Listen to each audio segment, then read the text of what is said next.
Hey Froggy friends, Kirostyle here. Welcome back to Granblue Fantasy Relink Endless Ragnarok. Thank you so much for joining me here on stream. Blaze, congratulations on being first, and Sky, welcome in. Hope you guys are all doing well today. I found some time to stream today, so we're gonna go through the Fate episodes of the three characters we have remaining: Beatrix, Frau, and Fediel. Now before we do that, I've been working on farming a little bit in this game in the meantime, and I want to show you guys a little bit of what I've been doing. So first of all, mastery traits. I've been working on mastery traits for Vayne. So I got him up to mastery rank level 50. So basically to get from 30 to 40, each rank is about 50,000 MSP points. And then that's from 30 to 40 is about 50,000 MSP points per level, and then from 40 to 49 is 75,000 points per level. Then to get from 49 to 50, it's 99,999 points. So when you reach level 50, that's technically the highest, but then you get a message in the game. And the message looks like this, where it basically tells you that, oh, there's mastery rank points that go beyond level 50. So in other words, you can go from mastery rank 50 to basically 55. You get like 5 extra stars, and each time you get an extra star, you get more points on your mastery nodes. So right now I'm at 51 technically. So now if I go into masteries for Vayne, at the very bottom of his mastery tree,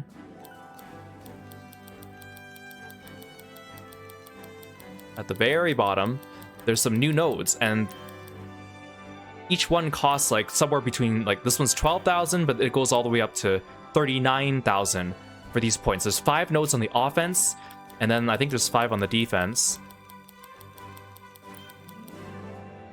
as well. Oh, this one goes up to 51,000. And then you can see it says unlock at mastery break 2 stars, which means that it keeps going. So there's so many uses for MSP. I've had to do so many of the slime quests today just to try to get that through. It's been a little bit of a pain, but I don't mind. I'll just put on some videos or something to watch while I do it casually. But in the meantime, I've been getting ready, and I also want to be able to start doing those extra Chaos++ quests sometime soon.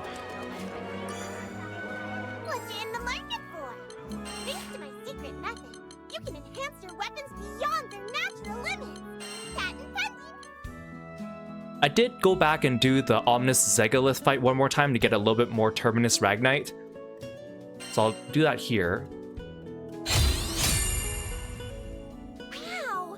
Now this is some rare craftsmanship! So Catastrophe turns into Catastrophe Nova, which is great. Can I... Okay.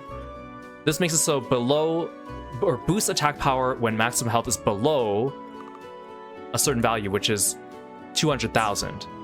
So you do want to use the Terminus weapons eventually, but right now you can see this one is only 7,000 strength. And my current weapon is 19,000, so I'm gonna need to upgrade this one, but I'm gonna need materials from the quest that we haven't done yet, which I will be doing shortly. Sprinkles or...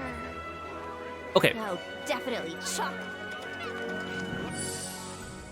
I also finished finding all the dark pincers.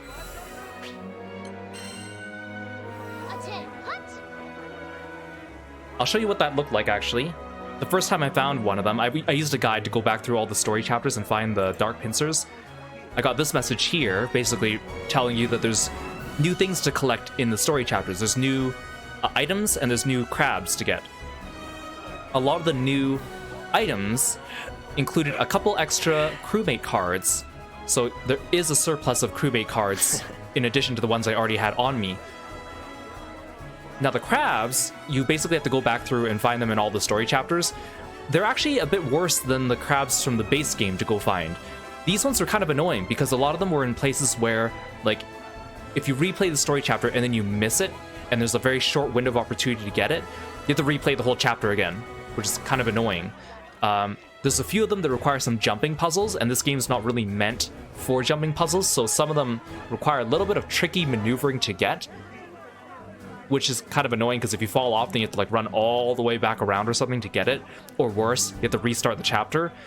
And then there was another one where I had to chase this crab, and the crab buries itself in the sand, and then you have to follow its shadow along the ground until it re-emerges. The problem is, the shadow's kind of hard to see among the sand, and then you have to chase it, and the second that it's out of your sight for even a little bit, you fail and you start over again. And there's a couple parts where the shadow turns a corner and then makes a very sharp like U-turn or something like that in a different direction, and I kept losing it, and I had to do that part of the quest over and over and over again until I got it. So these new dark pincers are kind of annoying. It is kind of neat how there's so many nooks and crannies that are kind of hidden on the maps in the story missions in this game that you don't notice the first time you go through, and that have been, a lot of which have been in the base game since then and just didn't have anything in these spots where the dark pincers were put. So it's kind of neat to see them do that. That there's all these little unlockables. There's also like finally a mini map in the story mission, so you can actually see where everything is, and not only that, but you can also see where all the chests are marked and stuff. So a little bit of quality of life, which is kind of nice. Anyways, I got all the dark pincers, so we're gonna turn them in. I think there's 20 of them. What is the Dark Wee Pincer? A pincer with a color mutation, or perhaps a whole new species? If you're going to put all our theories to rest, we'll need a live specimens to study. So get out there and start poking every nook and cranny.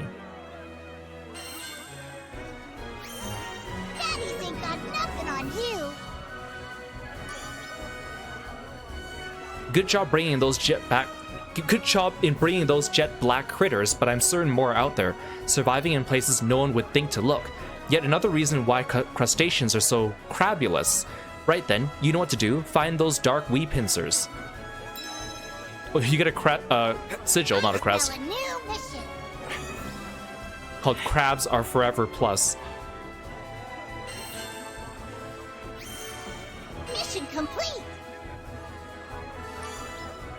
I like how he's like, go get some R&R, and then he gives you another quest. Good job bringing in those jet black critters, but I'm certain more are out there, surviving in places no one would think to look. Wait, this is the same... This is the exact same description. They didn't even write something new. Let's kick some tail.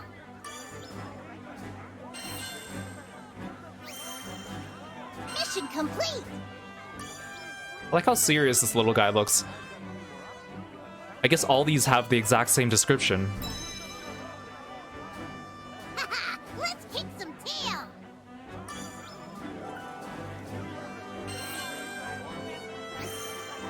Mission complete.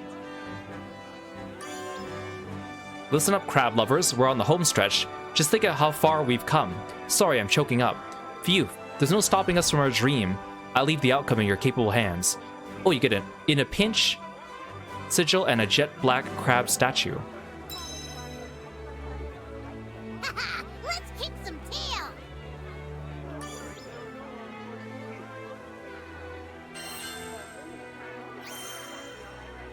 Easier than eating apples. We pincers are forever. Okay, I also got a bunch of achievements, including the ones I got for getting Vane's mastery up. What'd I get here? Record holder. Complete every Mirage Stone challenge. Oh yeah, I saw a couple of Mirage Stones that I didn't do in the main story, so I went back and did those.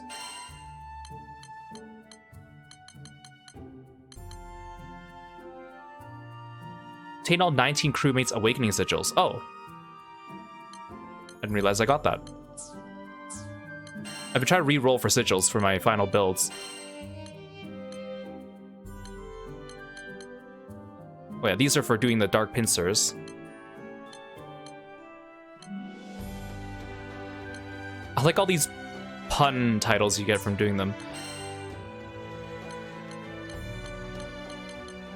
Oh yeah, so you get these ones.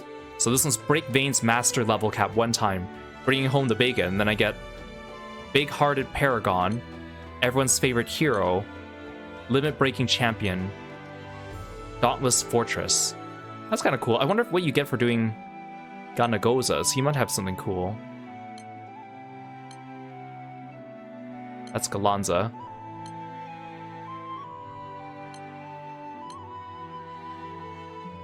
Oh, Chaos-defying Brawler, Hope-inspiring Brawler, Empyrean Brawler, Chaos-defying Ghost. Oh, that's just fairies.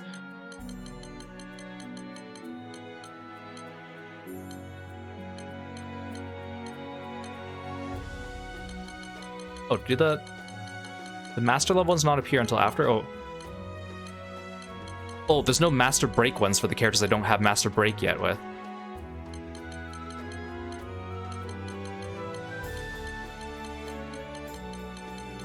So I bet it unlocks more achievements as you go, so it doesn't show you.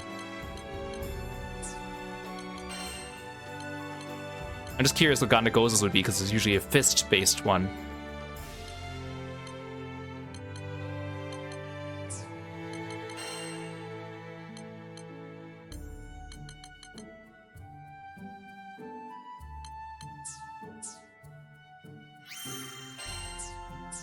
Okay. ACB and Shu, welcome to the stream.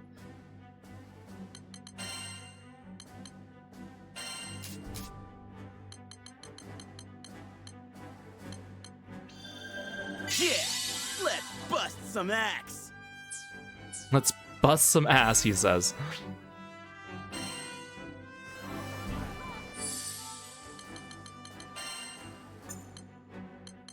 Okay, we'll do them in this order. We'll start with Beatrix, and then we'll do Frau, and then we'll do Thediel. Good day.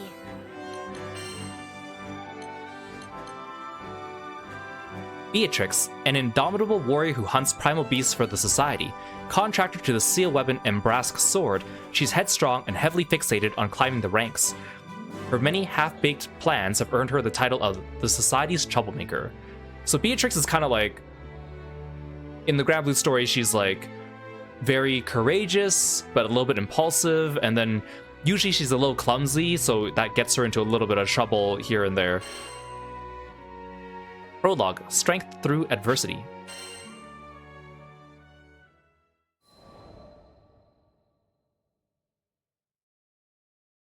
You know the saying, play stupid games, win stupid prizes? Well, that's a way to start your Fate episode. Yeah. Pretty sure no one's better at reaping and sowing than I am. It was my fault for kicking off this whole crazy mess. Man, if only I'd made smarter choices from the beginning. If only I were stronger. If only I... Ugh. Stop it, Bee. You've got swarms of outlaws gunning for your head right now. Don't go making it easy for them. Focus. Bring it, chumps. Y'all got nothing on me. That's it. Fate's right here, boys. Is that everyone?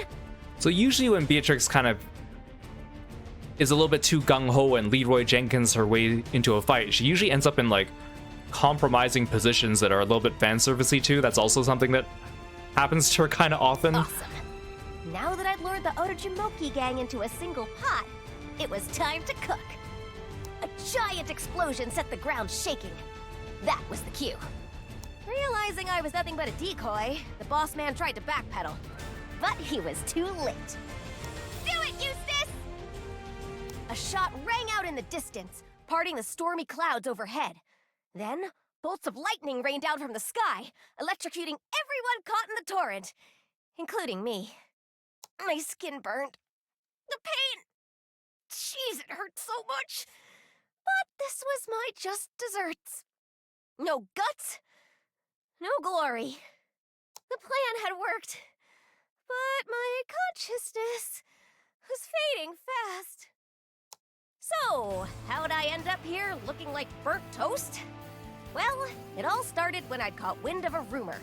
Apparently, the frozen wastelands of North Vast were home to a bunch of dormant primal beasts. How could I not check it out? This was the chance of a lifetime. If I could take out a primal all by myself, just one, those old goats up the society ladder would have to promote me. And I needed that promotion, no matter what. I arrived in North Vast, trying to keep my impatience in check, but I was a step behind. The Otojimoki, a gang of rough-and-tumble outlaws, had not only left their boot prints in the snow, they'd also started collaring the primals.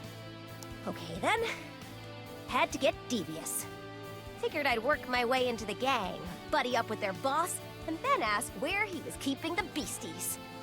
It was a crazy, reckless plan. Even I knew that. But you know what? A little failure goes a long way. Adversity's the spice of life that keeps me and Embrask sharp. Besides, how hard could it be to dupe those bumpkins? And if push came to shove, I'd just wipe the floor with them. Either way, I sure as shoot wasn't leaving without a primal beast's head. Putting on the old Beatrix charm, I easily schmoozed my way into the boss man's good graces. Oh yeah, I had this in the bag. A bag with a huge hole in it. Turns out he'd seen straight through my ploy from the beginning. I was tied to a stake and viciously mocked by his minions. No amount of fast talking was gonna save me now. Luckily, Captain, along with Zeta and Vasaraga, came and freed me from that humiliation. Problem was, we had to beat a hasty retreat when the Otojumoki unleashed their primal pets on us. But the captain had no intention of turning a blind eye to the gang's crimes. And neither did I. I wanted revenge. More than that, I owed the crew for coming to my rescue. So, when Eustace proposed wiping out the Otojumoki with a single Flameth blast, I immediately volunteered to be the bait. You still alive? A familiar voice cut through my muddled consciousness and jolted me back to reality. Am I alive? Why wouldn't I be alive? Who do you think you're talking to? People accuse me of putting on a front, of acting tougher than I really am. But they don't know me.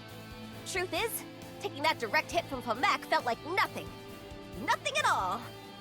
Still, I'd be more than happy to sit out the next zapping. Thankfully, mopping up the rest of the Otojumoki gang was a snap. After taking out the last stragglers, Captain gave me the lowdown on the crew. They were on a swashbuckling adventure, taking down primals left and right.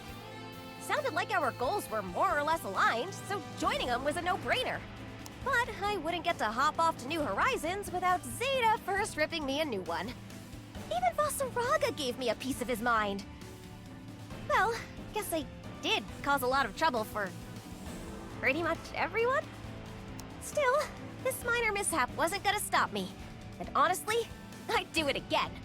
I had ranks to climb, and nothing was gonna keep me down. Hey Acro and Joji, welcome to the stream. Thanks for stopping by. And thanks for calling Kirby. Beatrix, in her quest for glory, tried and failed to take down the Otojumoki gang on her own.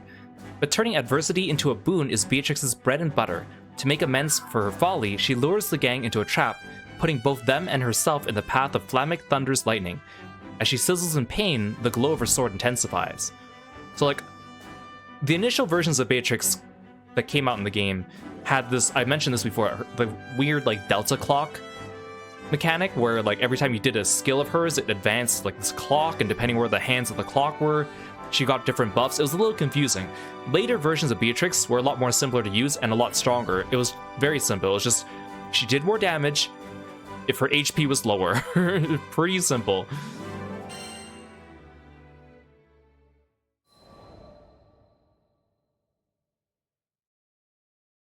I remember the moment my happy childhood was ripped away from me like it was yesterday.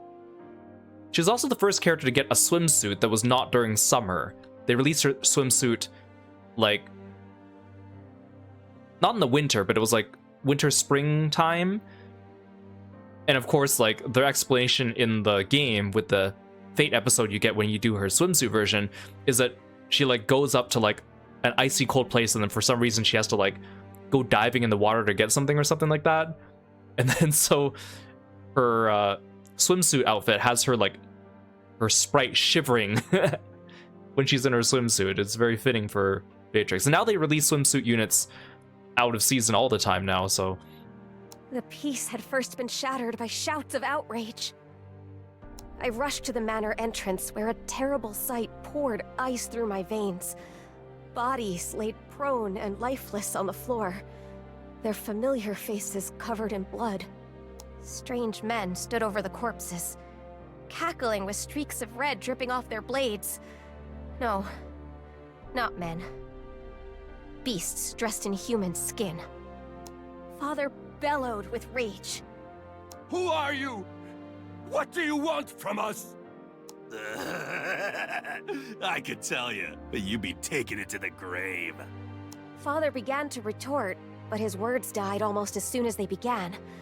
I followed his gaze to the mob beyond the killers. It's the moneylender.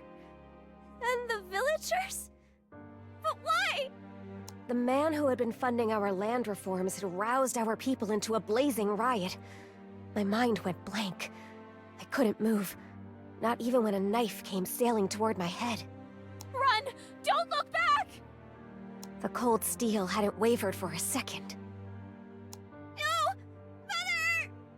I desperately grabbed at her dress as she lay in a pool of her own blood, spilled to protect me. But I didn't have time to mourn. The Major Domo grabbed me and sprinted back into the depths of the manor. Then, I saw the fire. My home had been set alight right at its front doors. Put me down! Father! Father! Forgive me, milady. Forgive me! I wanted to be with my parents. I tried to pummel the back I was slung over, but couldn't summon the strength into my shaking arms. Our hearts sank when we reached the back doors. We realized there was no escape. The intruders had the manor completely surrounded.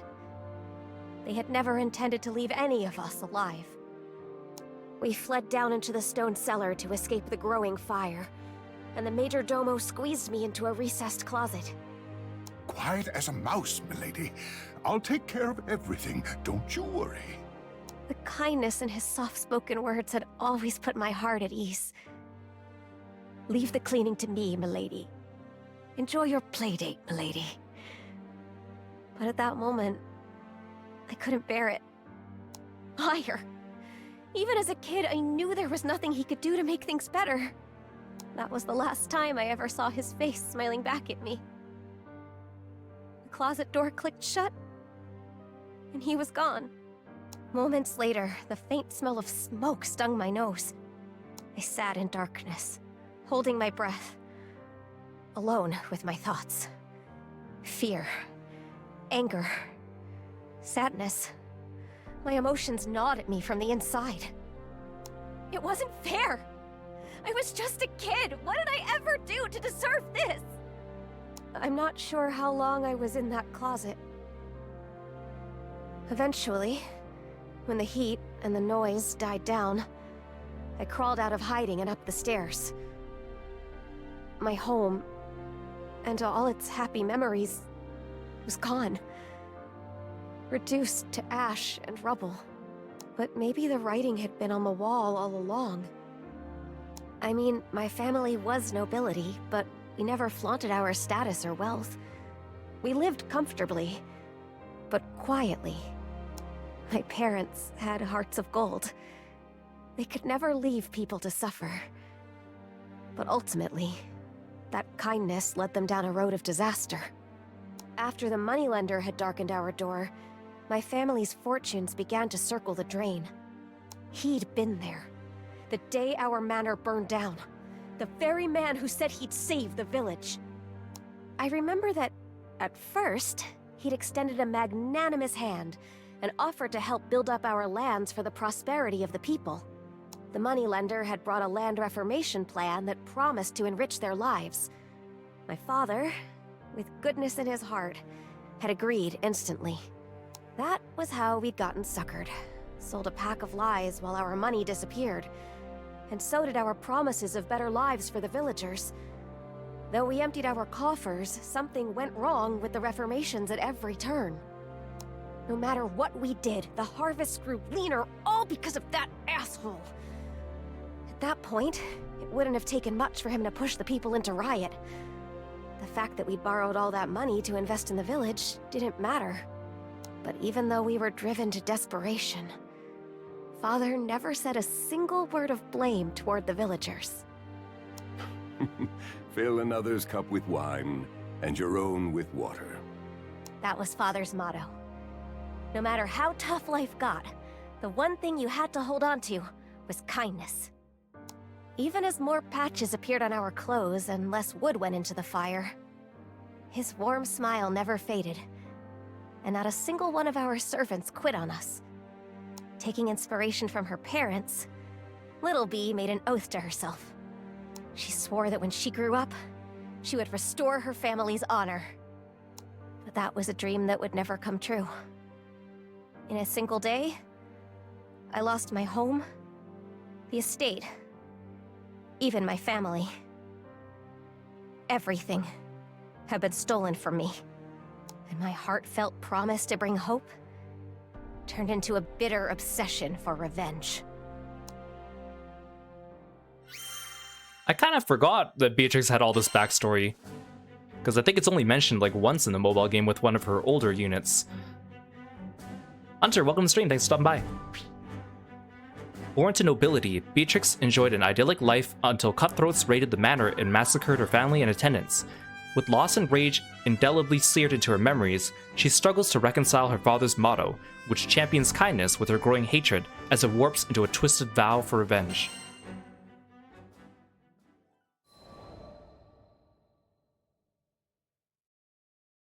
After my family fell from grace, I was bullied and shunned. That's how it goes. A noble with no money is a noble with no friends. There were a few people who remembered the kindness of my parents and tried to do right by me, but I could have counted them on one hand. For every smile I received, there were 10 sneers. I hated myself for being so powerless in the face of such heartlessness. But I held no grudges, except one. I would get back at the robbers who took everything from me. If it weren't for them, I might have never known suffering. After years of hunting, I managed to track down a lead. Those murderers belonged to the Foe, a rival org of the Society. What's the Society, you ask? Long story short, they're an organization that defends the skies from primal beasts. But boy, talk about dubious. The first time I scoped them out, I was half convinced their entire op was one giant scam. But I'd hitch my horse to any wagon, as long as it led me to revenge. From that point on, I worked my ass off to rack up the accolades. Damn near killed myself on multiple occasions, all in the name of glory and success. But every time I stood before death's door, I would remember the one thing that was keeping me afloat. I was gonna restore honor to my family's name. I was going to track down the bastards who gorged themselves on our suffering, and make them regret ever laying eyes on us. Finally, all of my successful missions and near-death experiences paid off. HQ had granted me an anti-primal beast seal weapon. I was now the proud contractor of Embrask's sword, a blade that feeds on destiny. Couldn't have picked a more perfect partner to complement my style. See, I thrive off adversity. Can't even count how many times I stood back up, battered and bloody through sheer willpower alone. And the thing is, Embrask becomes stronger the worse the situation gets, so boom! A dynamic duo is born. We're so in sync that I've even heard it talk. No, seriously.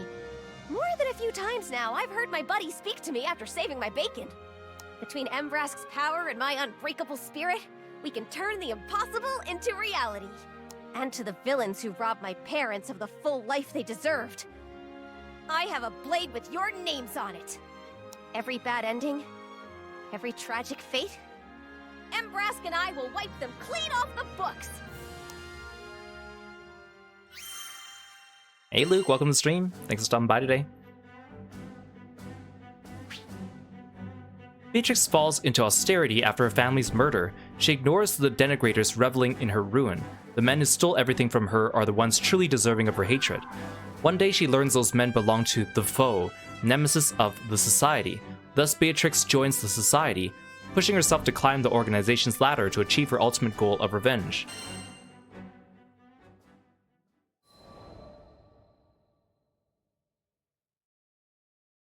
I just love Seed Hollow. The streets are lined with flowers, and the townsfolk are just as rosy. Everywhere I go, I'm greeted with big, friendly smiles. Not to mention the shops. Zeta and I had planned the best girls' day ever, spreading our wings, checking out the latest fashions. But first we had to free Lyria from those obvious nut jobs. That's why I was on this super secret recon mission that not even the captain knew about.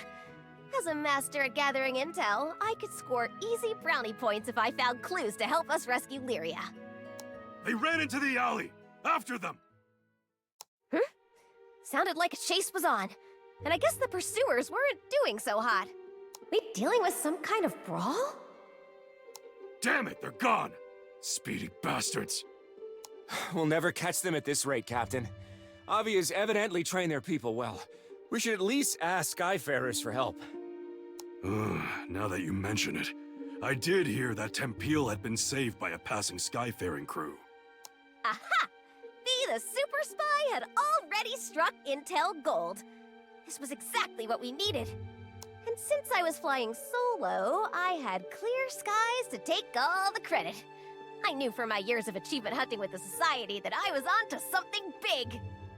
During our previous run-ins with Avia, I caught a whiff of primal beasts. But even if I couldn't bag a deific creature, Seed Hollow was still the greatest political power in Zega Grande. Just imagine the buzz they'd make if I took down Avia for this skydom. Not only would I be the talk of the crew, it'd be a huge deal for the Society, too. You know what that means? Promotion, here I come! Even Eustace would have to kiss my boots. What could possibly go wrong? Ahem. Excuse me, gents. Today is your lucky day. And you are? If I told you I'm a member of said Skyfaring crew, would that make you amenable to my aid? The Seed Hollow soldiers just stared at me in silence. Apparently I'd left them speechless. Nice. Didn't think the answer to all your problems would just fall into your laps, did you, boys? Now, time to get that bread. This sounds exactly like a Beatrix story. Her dreaming of grandeur, getting herself into trouble. While roaming through Seed Hollow, Beatrix comes across some flustered guards. Sensing a chance to raise her profile with Zega's major political power, and in turn move up within the Society, she approaches the guards with an offer to help.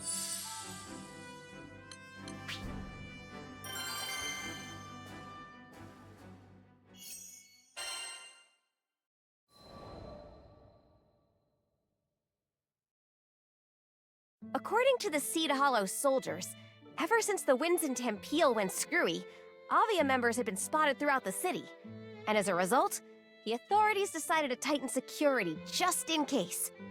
But so far, they haven't been able to bring in a single member for questioning. And that's where I, intrepid Skyfarer extraordinaire, came in. I just needed a whiff of their trail and I'd be on them like an ant tracking a donut. But since I didn't have any crumbs to follow, I'd have to start with good old-fashioned pavement pounding. You know, ask the locals if they'd seen anything suspicious. Yes, I know I should have called for backup. More boots on the ground equals faster results. But that also meant sharing the acclaim, and I wanted the whole pie all to myself. Which is why I couldn't let my friends in on this. Especially not Vasaraga, Eustace, or Hey, that you, B? What are you doing here? Zeta? Speak of the devil! Wow, happy to see you too. Are you sweating? Okay, what is it this time? Nothing! I was just, you know, looking for a cute gift to surprise Lyria with once we rescue her.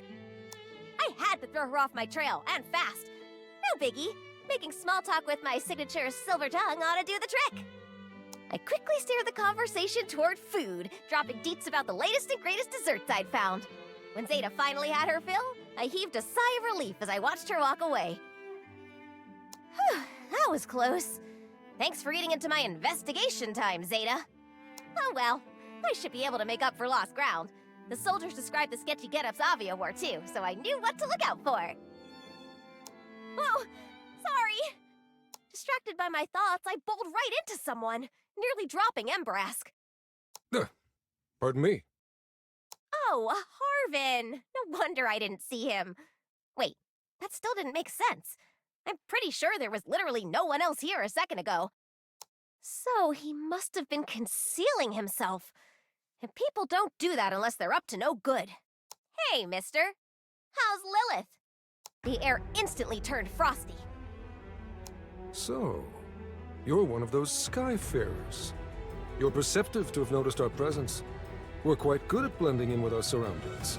How is this guy hiding? Embrass tipped me off. It also told me not to let a single one of you escape. The moment I drew my sword, his pals came flying out of the woodwork. Trying to overwhelm me with numbers, huh? Fine by me. It must be the sword veil. Saves me the trouble of hunting you down one by one.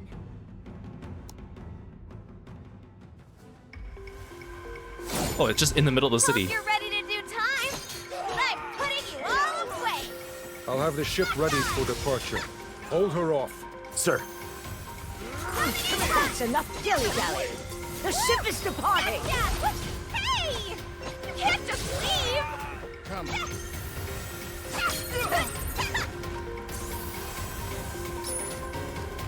it! I let so many of them get away. Keep her busy till we have the escape route secured. There's more of you? Where are you all hiding? Should have paid more attention. Now suffer. We're wasting time. Deploying balsams. We don't have clearance, but all right, do it. Awesome. Those exploding things we saw during the air battle.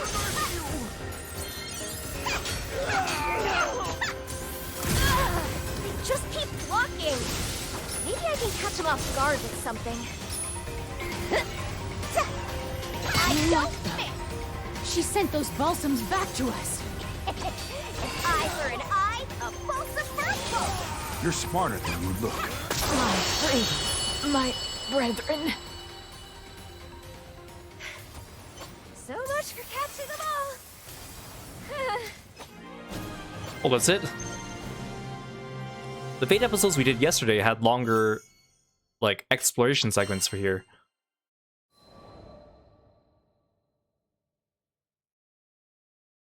I was so close. I thought I had them. Now look at this mess. Way to go, Bee. As I rubbed my temples, trying to stave off an impending headache, the Seed Hollow soldier I talked to earlier came running over. Thank you for your help. I can't believe one Skyfarer managed to thin out their ranks to this degree. Be careful you don't compliment her too much, she'll get a big head. I might have bagged a few bad guys, but the baddest guy and probable leader, the one I first bumped into, got away. I could report this to HQ as a success, but turning in a half-assed job feels wrong. Ugh, this was killing me. Forget it. Say, what else do you know about these guys? I plan on going after their buddies who gave me the slip. Really? That'd be great. I'll see what I can dig up. My pride was on the line. I couldn't live with myself if I didn't make this right. Next time, I'll have things done and dusted.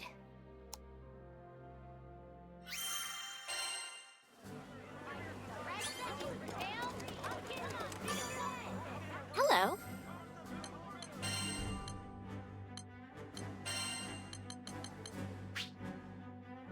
Beatrix successfully captures several members of the Sword Veil who had infiltrated Seed Hollow. The guards who accepted her help were happy with the results, but Beatrix's failure to corral all the Veil gnaws at her. She decides to give chase.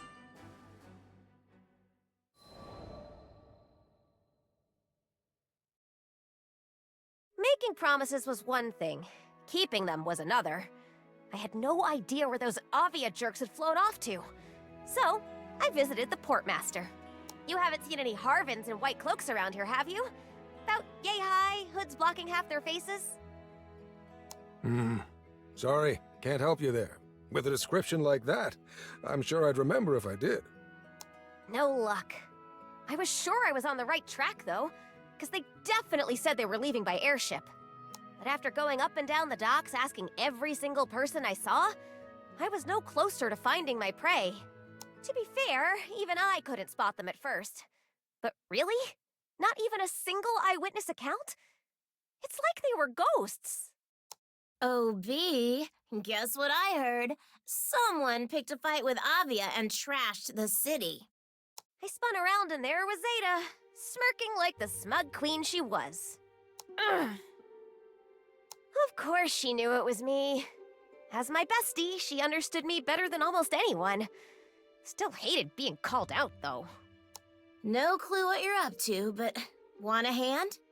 You should learn to rely on us more. And of course, here came Vasaraga. Sometimes I swear they're an old married couple. Just not in front of them. Why don't you mind your own business? I don't need your help. Not now, not ever, not in a million billion years. I was not going to budge on this. How was I supposed to prove myself with a bunch of babysitters constantly telling me, don't do this, don't do that? Besides, in order for Embrask and me to really shine, I'd have to leap into some hot water. And I'd rather not take my friends with me. All right, well, if you do ever need help, don't be a stranger. They didn't fight me on it. Probably because they knew I'd just double down. As I watched them go, I felt a warm prickle in my heart. Leaving me up to my own devices was the ultimate act of faith. And knowing how deep their trust ran really got me itching to clean things up. But no matter how much I continued to poke around the docks, my search was turning up zilch. Just as I was about to check another district, I got word that the crew was already talking to a certain information broker. Guess this was it. Just as I was about to wallow in defeat, a local guard marched up to me. Thank you for your work in helping our fair city. We owe you a lot. His gratitude only made me feel worse.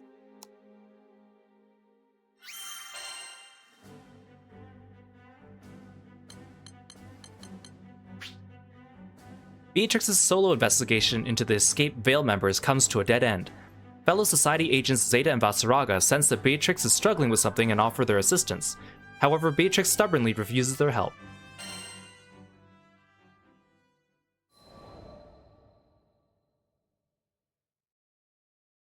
Primal Beast Excavalion crashed to its knees. Finally, a chance to catch our breath after fighting non-stop under the baking sun. We'd been ambushed by the Sword Veil Fellowship, a group of Harvins who fight with magic swords. That's right, the same cloaked enemies I'd tangled with in Seed Hollow. This whole time, I thought I'd been tracking them, but instead, they'd been playing us. While we were negotiating with Zothba, the red ship must have stopped at Dali to obtain Excavalion's power. Then, when we came looking for the catalyst, the Sword Veil sprung their trap. Thinking back, when that chest came out of the ground and the catalyst was just lying on top of it, we should have realized something was off. But we took the bait and those sword whisperers reeled us in the most reckless way possible. I mean, who reacts to defeat by going out into the desert and waking up a 10 billion ton primal? And now that the crew and I had managed to put Excavalion back to sleep, reality hit me like a load of bricks. Just one wrong move and it would have been over for any of us. Ugh! How could I have been so short-sighted? I'm such a dumb, stupid idiot. I was the one who kept quiet about dueling the Veil in Seed Hollow. Because of my pride and stubbornness, everyone else paid the price. I should have just asked the crew for help. Or at least if I had kept Zeta and Vasaraga in the loop, we could have avoided the desert ambush. Climbing up that ladder was important to me, but not at the cost of putting my friends in danger. I either needed to learn how to accept help, or risk losing everything important to me all over again. This is interesting because most people's Fate episodes are like side stories that branch off of the main story somehow, but Bea's sounds like hers it happens concurrently, if not like re-summarizing things that happened in the main story directly outright. Like it doesn't really feel like she has much of a plot on her own. It's like, this is what she's doing while we're off doing the main story kind of thing, but nothing consequential. Also, I forgot to note this yesterday because we did Magliel's Fate episode, and we did the part where they go over the bridge in Nijleith, and Magliel like apologizes and said that she spent her own money to fix the bridge. I completely forgot until I was hunting for Dark Pincers that in that story quest she's the one that breaks the bridge and causes the group to fall down and have to climb back up. I forgot because she's still like hooded during that time. Hey Angora, welcome in. After a hard-fought battle, the crew sees the primal beast Excavalion laid low. As Beatrix stares at the hulking beast, she's consumed with guilt. Not only had the fugitive Sword Veil launched an ambush, they also awakened the gargantuan primal that nearly killed the crew. Two indirect consequences of her selfish quest for glory. She vows to drop her ego and turn over a new leaf. Can we get some Beatrix and Eustace interactions. Before heading back to the Grand Cipher, I pulled Zeta, Vasaraga, and Eustace aside and shared all my intel. I then told them my plans for the Veil while everyone else got themselves patched up.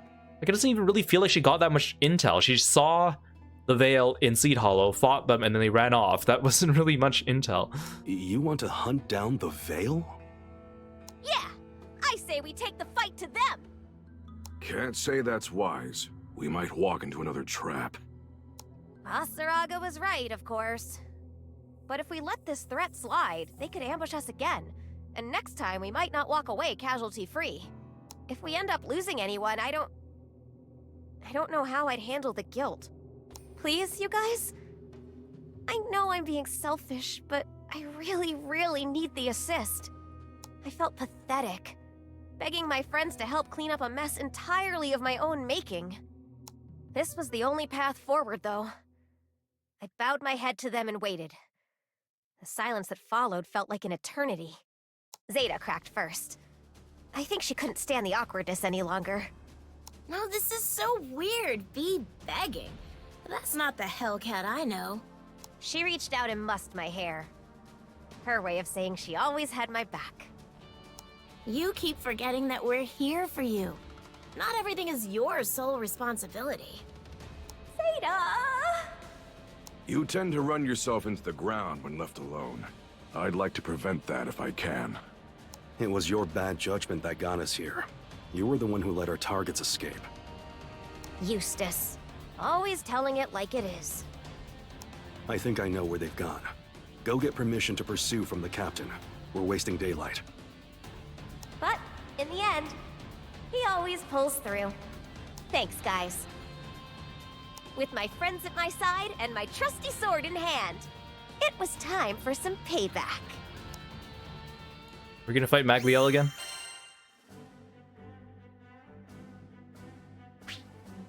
Beatrix finally confides in Zeta, Vasaraga, and Eustace about what she's been up to. She begs them to help her pursue the fleeing Swordvale members in order to prevent future ambushes. Bemused by Beatrix's uncharacteristic show of humility, her comrades agree to lend their support. Oh sweet, I actually get them as NPCs.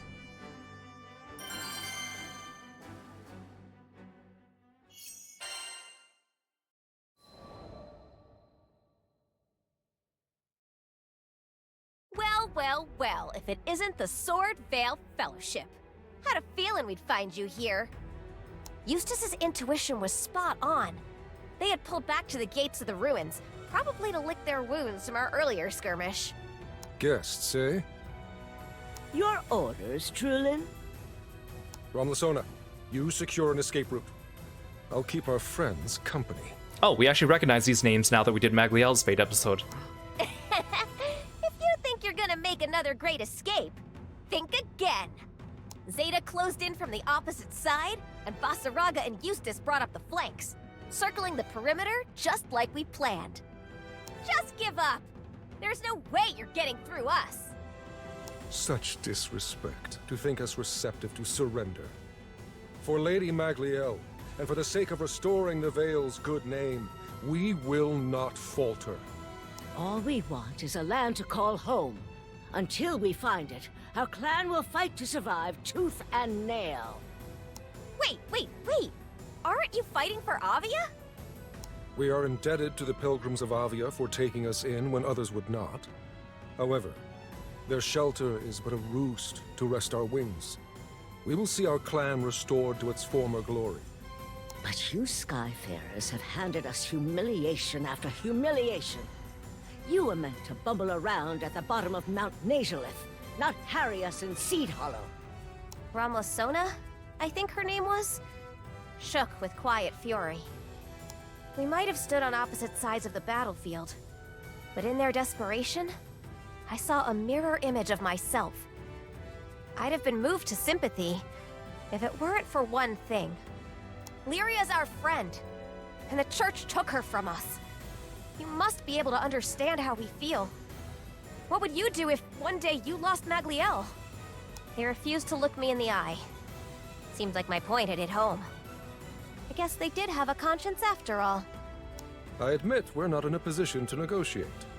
So, we're taking our leave. What? With a grim smile, the man named Trulin threw his hand into the air. Explosions shook the bluffs around us, and the flood of rocks sent up clouds of dust and sand.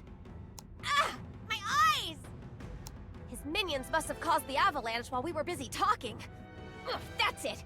I've had it up to here with their tricks! Enjoy your last moments of freedom, bozos! There's no escape from the Society All-Stars! I'm kind of glad we did this after Magliel's. Get back here! Let's use Oh, the it's a wind to chasing our one? advantage. And also after doing all the rest of the societies, because this feels like it brings them all together.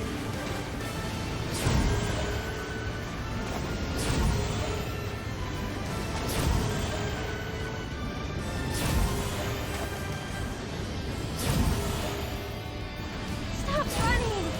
Damn it, you're so fast! I've chased so many slimes in the conflux.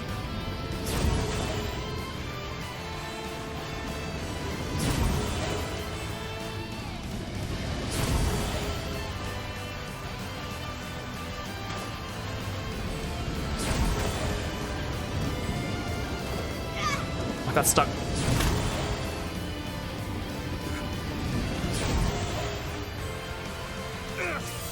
Stubborn to the last. Start end of the line! Ready to call it quits? Sick moves, B. Here's a gift. Let's go! Ready a detachment for retreat. Get out of here! Alert the main force! Fresh troops. Beatrix, Zeta, you two go after the detachment.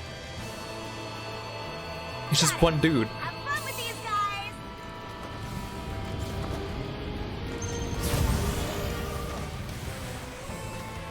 He's a speedy fella. I forgot how big this map was. Always have to run. Stand and face me like a trooper!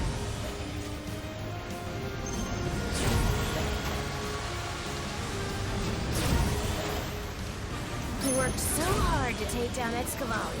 And now this. We can't catch a break. Soon as this is all over, we'll take a real vacation.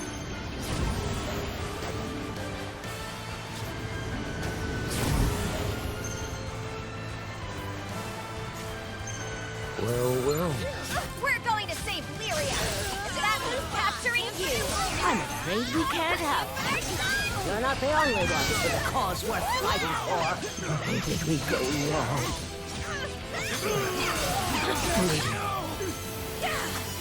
Oh yeah! Now or never. You rock! Yeah, Knock 'em I dead, know. B. Yeah, I'm on it.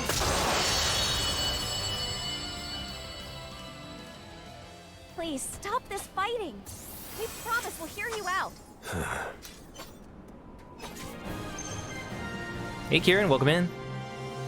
Thanks for calling Kirby.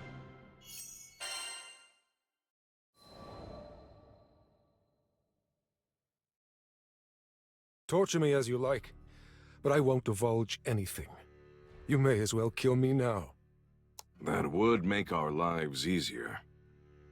Their love and loyalty to Magliel was super obvious. Ain't no way they were gonna betray her or anyone else in the Vale.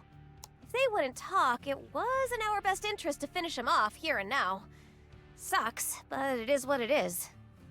On the other hand, the Vale was just trying to protect its people, restore honor to their name. That's a struggle I knew all too well. Guess the church attracts people from all walks of life. Heck, we've got all kinds of characters in the crew, too. Don't even get me started on who the society recruits. Everyone's got their own goals and motivations. A lot of times, people do what they do simply because they have no other choice. Like the Swordvale Fellowship. With their backs against the wall, they're willing to die to protect their clan. Kinda reminds me of myself, and the death-defying risks I take in pursuit of glory. I felt like I understood them much better now after we'd crossed swords. I felt the strength of their convictions and their trust in each other. Their bonds were rock solid, and even Embrask wasn't sharp enough to sever those ties. That's why I sheathed my sword and reached out a hand instead. What? are you trying to pull? Look, I'll level with you. No one ordered us to come after you guys. Call it a personal vendetta. I just wanted to see you fall flat on your faces. I don't know, that makes it sound worse. Did that sound believable enough? Eustace must be rolling his eyes so hard right now. And now that I've knocked you on your asses, this is the part where we shake hands. No hard feelings? Soft as always. And that's why we love her. I was so lucky to have such understanding friends. I am gonna say this, though. Lyria means the world to us. One way or another, we're getting her back. And if you ever stand in our way again, let's just say you'll regret it. Do you mean to say you're letting us go? Consider it a courtesy. And no, I'm not going to explain why. Now get out of here before I change my mind. The Harvins thought it over for a second before sheathing their swords. They kept a wary eye on us as they gathered up their wounded. Wouldn't we also do anything to save our own? I don't think those words were meant for me, but I heard them. Doesn't matter if you're friend or foe. Camaraderie is universal. And I knew it would appeal to their senses.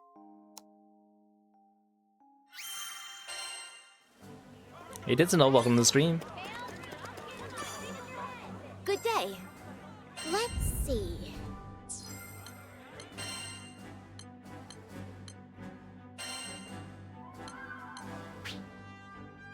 Beatrix and her society companions corner the fleeing Swordvale squad in Dali and subdue them in battle. Two Swordvale adjutants, Trulin and Ramlasona, prepare to give their lives to protect their clan's pride. But instead of rendering death, Beatrix amicably extends an olive branch.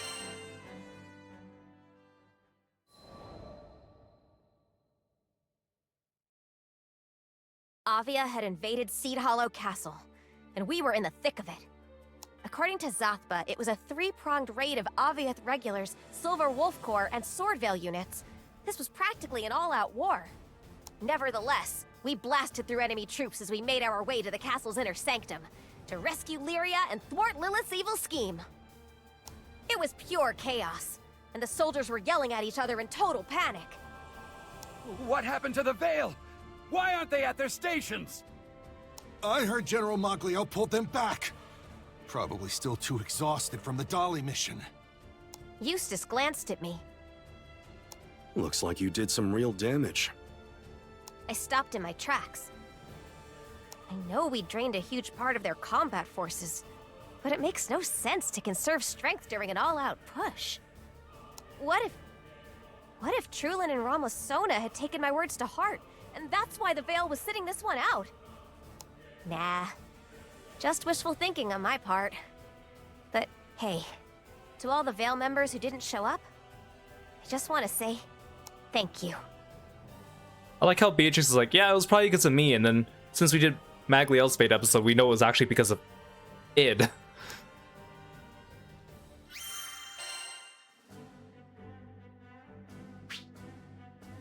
As the crew breaks through Avia's siege of Seed Hollow Castle, they notice a distinct lack of Swordvale troops. Eustace presumes their earlier clashes in Dali whittled down the Veil's forces, but Beatrix silently wonders if the Veil withdrew out of respect for letting them go.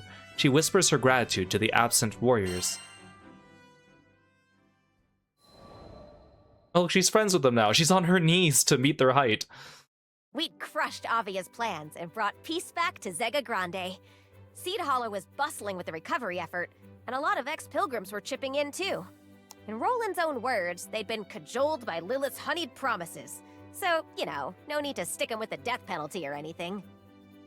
I was doing my part by delivering handmade pastries to the Swordvale, who were also helping with the reconstruction. Nothing beats a hefty dose of sugar after a hard day's work. Hey, got a question for you. How do you make your swords like fly and spin and go whoosh, shoom? Can anyone learn how to do it? What's this? Yet another outsider wishes to join us? I'm afraid it's not that simple. Our clan's signature combat style is a technique that only we are able to use. It's inherited, not taught. Aw, really? But it's so cool! Are you sure you can't teach me? Just as I was about to continue my interrogation, someone yanked me back by my collar. All right, B. Say bye-bye to the nice people now. Pull yourself together. No, dude, Trulin was about to talk. I could see it in his eyes. Could you even see his eyes? This could be my one and only chance to learn their secrets. I can't give up now. As my friends hauled me away, I waved and shouted to the Harvins. I'll stop by later so we can spar. See ya! Trulin and Ramlasona said something to each other, but I couldn't read their lips. They did smile and wave back at me, so that was a good sign at least. It could be that I'm the only one in the crew who truly understands what the Swordvale's been through. The thing is, they just kind of went like, yeah, we're looking for a home. And she's like, oh, I instantly understand you guys. I mean, I know she's trying to make that connection and they don't have time to dump their entire backstory, but it's kind of funny when you think about it. I believe yesterday's foe is tomorrow's ally. Our crew is full of former enemies, which just goes to show there's always more than meets the eye. Yesterday's foe is tomorrow's society. So when I look back on everything that's happened, yeah, I made the right call.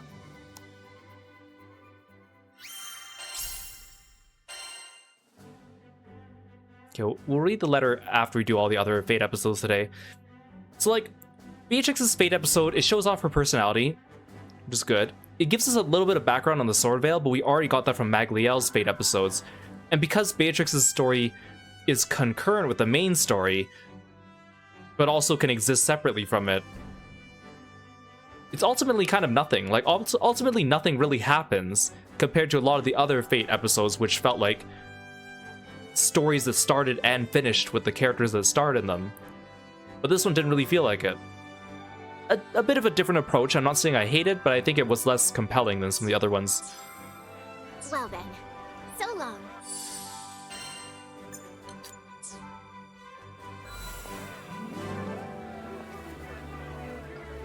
Okay, next up, let's do Frau's story. Hello.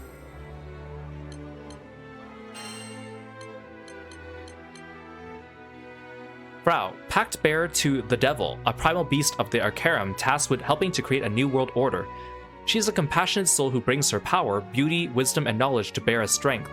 But the more radiant someone is, the darker the shadows they cast.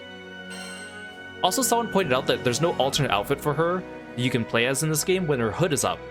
Even though the first time we get to play as her, her hood is up, but it's not an option. While meanwhile, Siegfried in this game has like helmet version, no helmet version, and half helmet version. Maybe they'll add it with future updates. Oh, they actually have her in one of her older outfits here. Again came the comments, as if a knife in my back would make them feel better.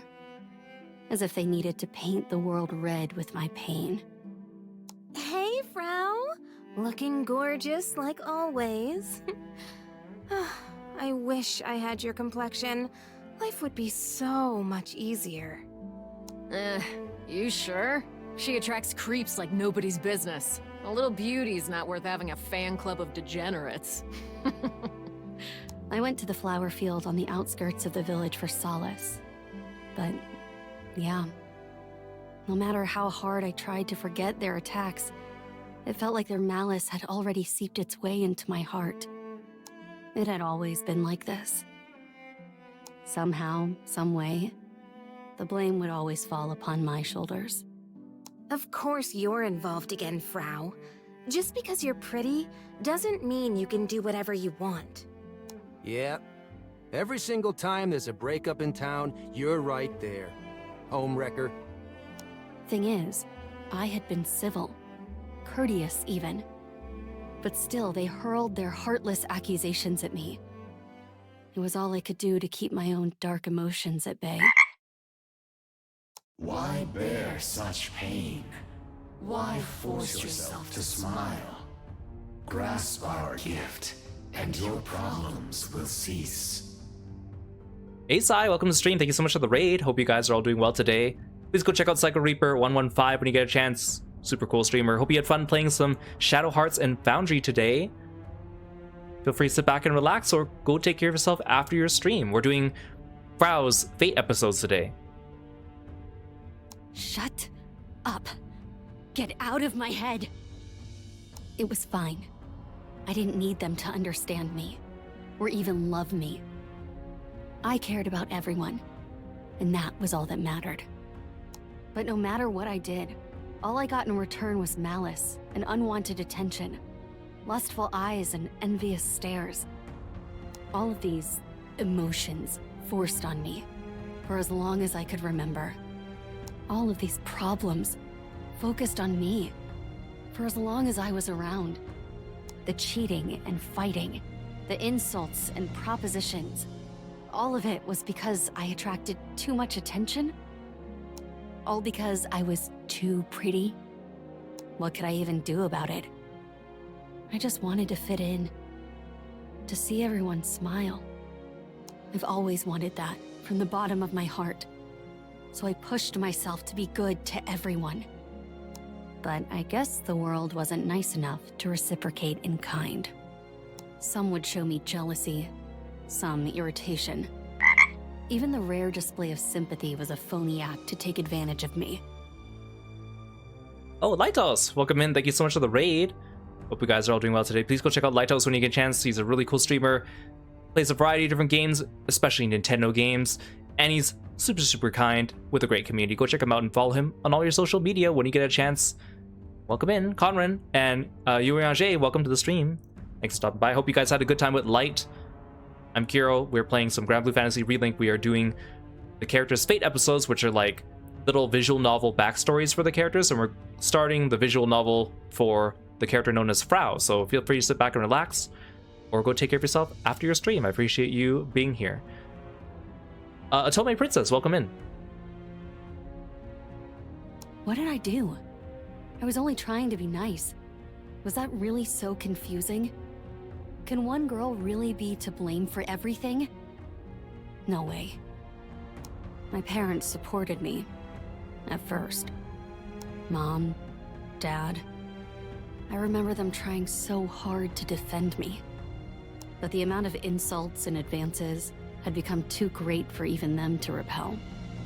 By the time I realized something was amiss, they were ignoring me, as if that would make their problems go away too. And just like that, I lost the only comfortable space I had ever known. Why did it happen like this? Why are these skies so full of malice? Frau, poor thing. You look like you want to cry. A soft voice called to me. I looked up to see my best friend, a sunny smile plastered on her face, reaching down to help me stand. She was the only one who believed in me. She was the only one I could believe in. Rios? How long have you been there? Come on, Frau, cheer up. I'm only happy when you're happy, and you're not yourself when you're gloomy. Or did you get into some crazy trouble not even your best friend can fix? No, it's fine. I'm fine. Thanks. And it would be fine. The whole world could attack me, but as long as Rios was by my side, I could still find the strength to smile. She was the only one who saw me as an equal. She was the only one who I could entrust with my heart. Come on, Frau. Let's get going. She took my hand. I wondered where she would take me that day.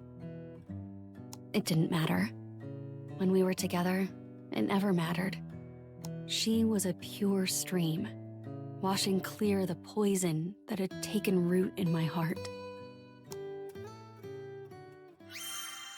Hey, Aru, welcome in. Good to see you. Wrath, obsession, greed, envy. Frau is hounded by the ugliest sides of humanity wherever she goes. Assailed again by hurtful slights, she flees to a flower field outside her town to ease the pain, but to no avail. But Frau's best friend, Rios, offers a gentle hand that saves her from the darkness.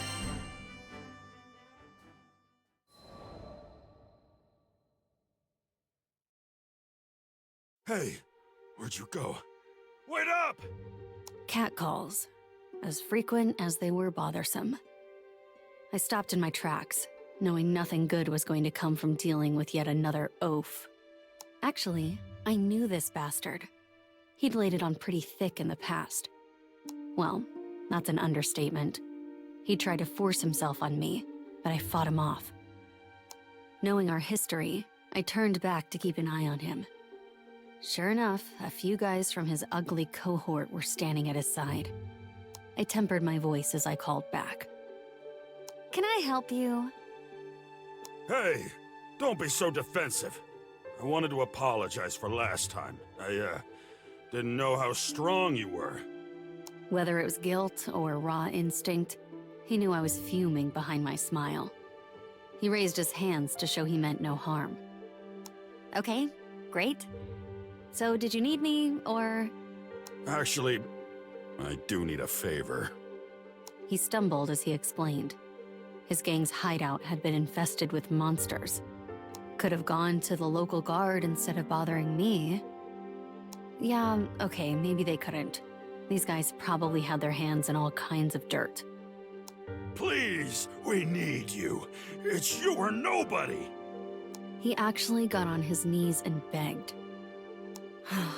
I've never been able to refuse someone in need, even slimy scum. Besides, maybe I could turn this into something positive.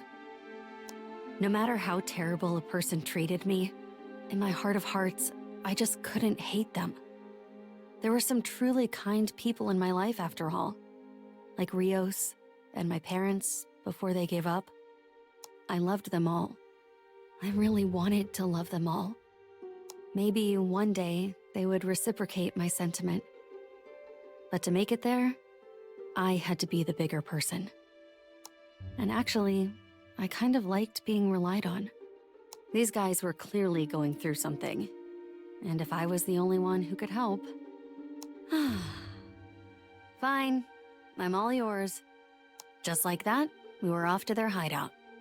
It turned out to be an abandoned mine, already dilapidated with age. The chittering of monsters echoed through its halls, proving the gang hadn't been lying. So, why infest some dusty old tunnels? Hey, they make a fine den. So, you ready for business? We'll assist, of course. The men drew their weapons. They were going to... help me? That made me feel more motivated. I marched down the tunnels, ready to kick some major monster ass. After taking out a few pests, I got lost in my own thoughts. About how I had been born with some kind of innate light. How I shone so brightly, I cast a shadow on those around me. It's why I'd become strong. I had to. Without strength, I wouldn't have been able to protect myself from these monsters. Or, worse yet, from people like the men who hired me.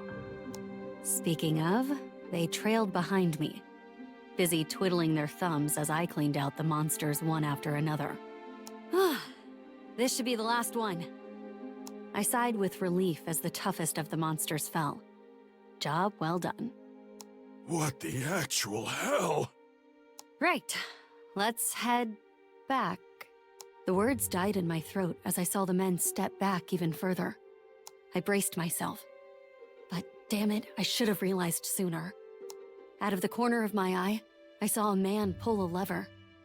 I tried to leap away, but I couldn't find purchase on the crumbling ground. A pit trap. An obvious pit trap. Ha! We got her, boys! No way you're climbing out of that hole! He was ecstatic, peering down at me from above. Seriously? Why double-cross me? Sorry, it's just business. They said you caused too much trouble. At least he had shown his true colors now. But he should have known better. They all should have known better. I was blinded by fury. Everyone and everything could get bent. Get bent? I haven't heard that in a while. Go on, cry for help. No one from the village comes to this abandoned mine anyway. Don't worry, we won't kill you. We'll come back in 2 or 3 days to check up on you. Give you some time to cool off. I had an innate light. It was a vitality that filled both my body and heart, and I could feel it burning. Even in the face of certain death, they could not dim my shine. Not after all I've been through. Huh! I kicked off from the ground, bounding from side to side of the pit walls until I had cleared the opening. Holy shit! No way! Hiya! One roundhouse kick later, and I had swept all those bastards into the pit themselves. After 2 or 3 days, I'll come check on ya. Give you some time to cool off. I left the mines with a smirk on my face, as a concert of protests echoed from the caverns behind. Of course, a few more steps, and there would be no more audience to appreciate the symphony.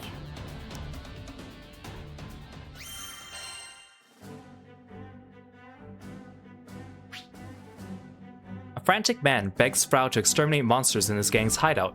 Despite the clear red flags, she can't bring herself to ignore his earnest plea for help. She makes good on her promise, only to be rewarded with a double cross. The man had been contracted by another party that wished to bury Frau. However, she escapes the trap and defeats the gang soundly. Oh, they actually show her friend here. And they're wearing unique outfits, that's neat. Later that evening, I went to the town cafe to tell Rios what happened. Those creeps are lower than low. Let me at 'em. Point me to the mines. It's true she had helped me defeat monsters in the past, so she was no slouch herself. But I wasn't about to let her waste her time on those idiots. Trust me, we're square. I beat them at their own game, and I don't want to stir up trouble with the ass who hired them. Rios nodded. She always understood me. But she was still furious on my behalf. That did lighten my heart a little. Anyway, I didn't want to spend the whole evening with her talking about something so depressing. But I hesitated as I searched for another topic. She smiled. Okay, it's obvious. We gotta get you over this mess as soon as possible. Maybe go somewhere to relax a little? She knit her brow as she pondered over all the possible locations. Watching her work so hard to make me feel better? It was working. But my deepest, darkest thoughts wouldn't be dispelled so easily. I let out a heavy sigh without realizing it. Got it! She leapt from her seat in a burst of inspiration. The old fortune teller said there would be shooting stars tonight. We have to go see them. I was briefly stunned by her excitement, but Rios reached for my hand anyway. Oh, tonight? Really? I was too distraught. I couldn't force myself into a good mood after all. Stop thinking so hard. Let's just go. And off we went. By the time we'd crested the hill overlooking the town, both twilight and a few more bad memories were behind us. Rios and I laid down side by side to look up at the night sky. Countless stars twinkled in the dark blue tapestry above. It was the perfect night for stargazing. And yet, no matter how long we waited, we didn't see even one shooting star, much less a meteor shower. I have to stop falling for your lies. I gave her a playful frown. I guess fortune tellers have their off days too. Her laugh was full and real. She lifted her hand to the starry sky. Don't you feel like you could just touch them sometimes? Like if you could stretch just an eensy bit more? She closed her fingers as if she'd actually caught one of the little sparkles. Then she turned to face me, our eyes locking. She was smirking as she passed me the star. Her smile bloomed into a full grin as her hand got closer to me. Is this a gift? Nope. Desperate measures. Stop! I can't breathe! It was her favorite tactic, the tickle attack. Guaranteed to make me blue in the face, but also lighter in the heart. Feel better yet? Cheater.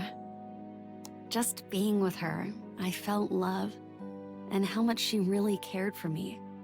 You know, I kinda do. Thank you. She was my lifeline. If only everyone in this world were as kind as Rios. Maybe things would be different. I turned from her to look back at the stars and wished with all my might, please, let this moment last forever.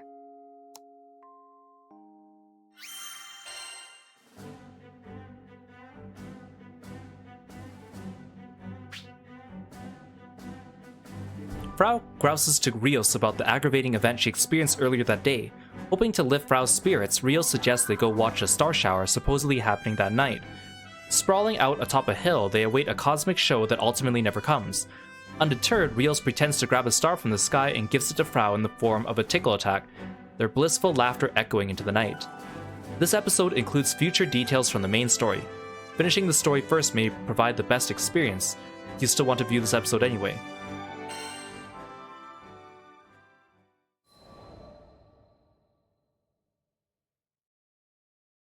The next day, I went to the market street to buy Rios a small gift. Just a little something as thanks for cheering me up. At first, I thought I'd get her a charm in the shape of a musical instrument. Rios loved music. But when I set my eyes on a star pendant, it felt perfect after the night we shared. I hope she likes it. I shuffled my feet as I waited for her to show up at our rendezvous. The nervous patter of my heartbeat was loud in my ears. As the day grew longer, I began to worry. Sure, she was a free spirit, but she had never been late for girl time. What if something happened? I headed to her house. I knocked on the door for what must have been 5 minutes, but to no avail. Did she go somewhere? But we made plans, didn't we? When I peeked through the window, it was empty, like no one had ever lived there. My heart sank. Anxiety gripped me. I went next door to ask the neighbor, who mentioned they'd seen Rios' family just yesterday. Surely they'd taken a trip or something. That's all. That's all I could tell myself. But the next day came and went. And then the next. And then another few dozen. Rios was nowhere to be seen. Why? Where did she go? Why disappear like this? She never even told me goodbye. Oh, Rios left? Guess she finally got sick of how fake you are. What do you mean, got sick? Rios was never her friend. There's no way that was true. She was my one, my only. I gripped the pendant, ruining its perfect gift wrapping. Oh, what? You're mad? You're not worth her time anyway. Why? Why did she leave me? My heart lost its last support, and my stability along with it. There was no one left to keep me from hitting rock bottom. Without my lifeline, their malice began to flood my every thought. I tightened my fists. What's your problem? Just because you're kinda hot, don't think I won't put you in your place. Yeah, you bitch. I'd still be with my boyfriend if it weren't for you. Another pit. But this time I couldn't just climb out. I covered my ears. That was all I could muster to protect myself. Stop it. Just stop. I was enveloped in silence, and yet a faint echo rang in my ears. You're not at fault. You've done no wrong. The voices were right. I had done no wrong. I wanted to be around other people, to treat them well. Yes, you are kind. No matter their insults, still you reach out to love them. But I can't. Not like this. Do not bear this burden. You are wounded, yet you force this smiling mask. So what should I do? You have power, do you not? No one can hurt you. Use your light to burn through all that would betray you. Call your persona right now. My world reversed. The voices came from the devil, one of the Arcarum, a collection of primals who wanted to bring about a new world. When I thought I was going insane, it was the devil who made me realize the truth. I was fine. The world was wrong. It was so full of malice. Maybe it had all been inevitable, and maybe I didn't need the village anymore. Surely the devil could show me a better path forward. We traveled to island after island in search of Rios. I knew she was out there, in some untrodden corner of the sky, but still, it felt like chasing a ghost. The people I met along the way were, as expected, bastards. Even the kind ones. Eventually, their selfish interiors would show through. I didn't suffer their foolishness, nor did I expect better. All this time, the devil continued to whisper in my ear. To create a new world, they promised, the old world must be destroyed. No matter how far we traveled, Rios was never to be found. So, yeah, it was a tempting offer. The world could burn for all I cared. If I gathered enough power for the Arcarum, then I, someone who'd lost everything, could wipe clean the malice in the skies. It was a chance meeting with the crew that finally helped me change my mind.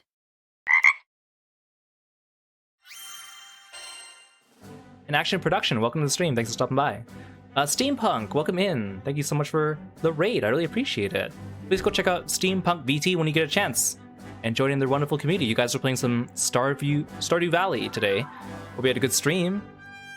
I'm Kiro. We're playing some Granblue Fantasy Relink, and we're going through one of the characters' Fate episodes, their backstory in visual novel form. So feel free to sit back and relax, or go take care of yourself after your stream. I appreciate you being here. This is interesting because most characters in this game finish their backstory by episode 2, and then episode 3 is the start of like an actual original story for them for Relink, but it looks like Frau's is longer. Probably because their backstory is a little bit more elaborate than the others.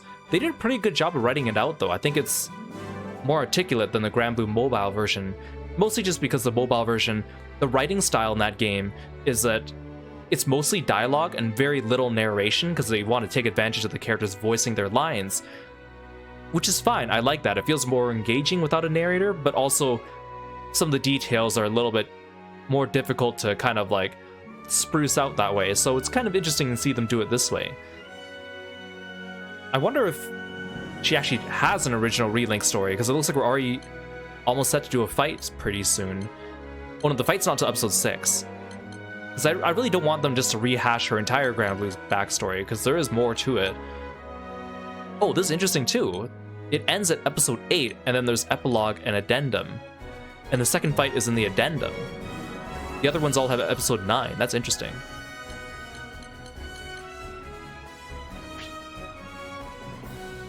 Frau is devastated upon learning that Rios has gone missing. From the deafening silence comes the sweet voice of temptation belonging to the devil, a primal beast of the Arcarum. Now in a world bereft of her beloved friend, Frau is swayed to join the devil's cause, which leads her to encounter with Kiro and the crew.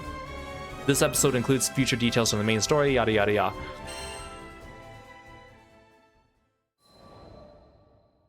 Okay, this looks like at the start of an original story. I had no hopes for this world. It was only the urging of the devil that kept me trudging through the pitch-black pit of despair. But when I met the crew, it was like encountering a final chance for deliverance. The captain and Lyria both had these pure eyes, like they'd always walked the kind of path I wanted to follow. They pulled me back from the edge, all while foiling the world's attempts to rewrite reality. Words couldn't express how thankful I was for the captain's acceptance. That went for our other crewmates too. My heart ached knowing I had deceived these kind people. Even after everything, they treated me fondly. I belonged. It was a calm satisfaction, one that echoed to my very heartstrings. But I knew there was still a darkness lurking within, somewhere they couldn't reach. I was always trying to repair things with a smile, but that never fixed the awful walls I'd built around my emotions. I needed to knock them down. Lost in thought, I strolled along a small knoll on the outskirts of Folka. Flowers were in bloom, and the breeze was pleasant. The earthy smell of dirt reminded me of my hometown. Then, my reverie was interrupted by the notes of a beautiful voice and a familiar tune.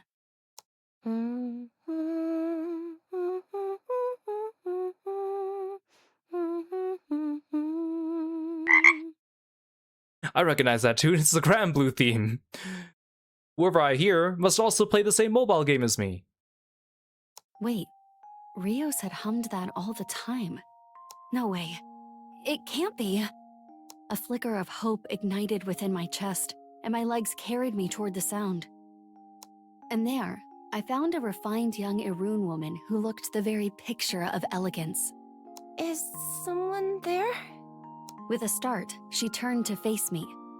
She wasn't Rios. The flicker died. I knew she couldn't have been Rios. The melody wasn't anything unique anyway. I had hoped, and my reward was disappointment. But I needed to cheer up. Being gloomy would be unfair to this nice stranger. I heard some lovely singing and had to know who it was.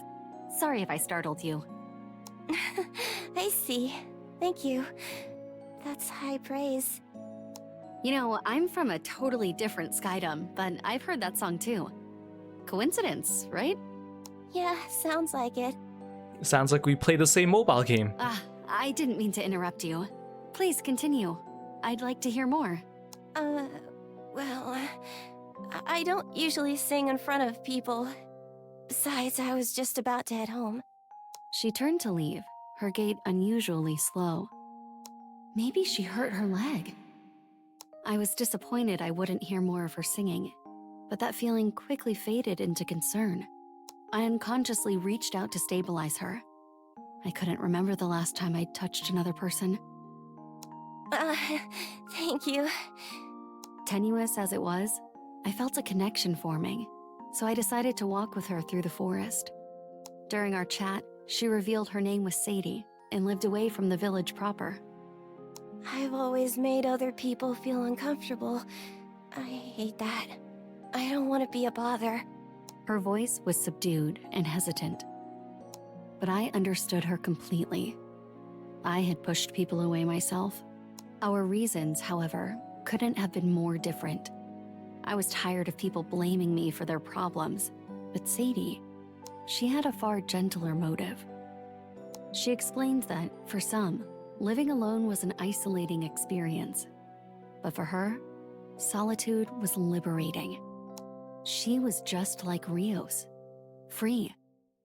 They both did what they wanted when they wanted. Neither let others dictate their actions. They lived for themselves. I turned to see Sadie looking at me. Or, well, looking through me. She wasn't injured at all. It's just, she had never been able to see in the first place. Star Moon, welcome to the stream. Thanks for following and being a froggy friend. Welcome in.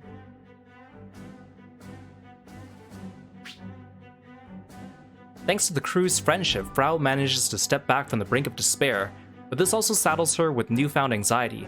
While taking a walk, a familiar song catches her attention, one that Rios often sang. Hoping against hope, Frau follows the voice to find a girl named Sadie. Judging by the girl's deliberate gait, Frau deduces that Sadie is blind.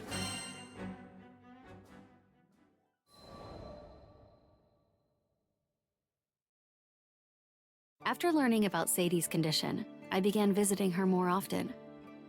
One time, I had come over to do her laundry and some light dusting. You don't have to do all that, really. I want to, though. And once I make up my mind, no one can stop me. I knew she didn't want to feel like a burden. So, I suggested we make this a deal and asked her to sing. It just really takes me back. When Sadie began to sing, cheeks tinged pink. Her voice was thin and uncertain, but she seemed bolstered by my honesty, and her voice gradually grew with confidence. She blended soft, gentle high tones with beautiful vibrato, directly plucking at my heartstrings. One by one, happy memories came flooding back. When finally she finished, I was sitting in a pleasant stupor. Then, I found myself applauding. Your singing's wonderful. Not at all.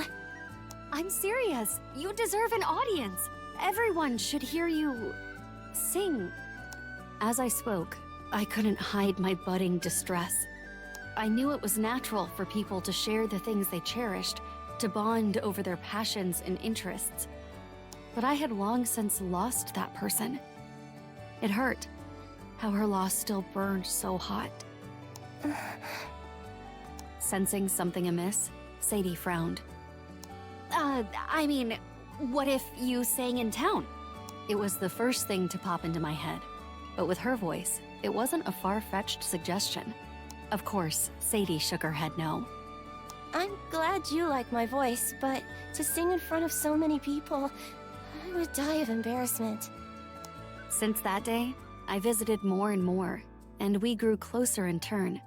I learned Sadie made a living by weaving textiles to sell in town. Despite her condition, she was living independently. She was amazing. But the more I got to know her, the more a dark thought began to simmer in the back of my mind. I wasn't hanging out with Sadie purely out of goodwill. She was like a shadow of Rios. I mean, she wasn't a replacement for her. How could she be? They were their own people. Even so, I felt deep shame. In my heart of hearts, I couldn't be sure I was seeing Sadie for who she was. I'd been searching for Rios for so long that, try as I might, I couldn't help but see Rios where Sadie stood. I was so desperate, I had even made a pact with the Arcarum to destroy this world. If Rios had really disappeared, what was the point? My heart was blackened, twisted. What's the matter?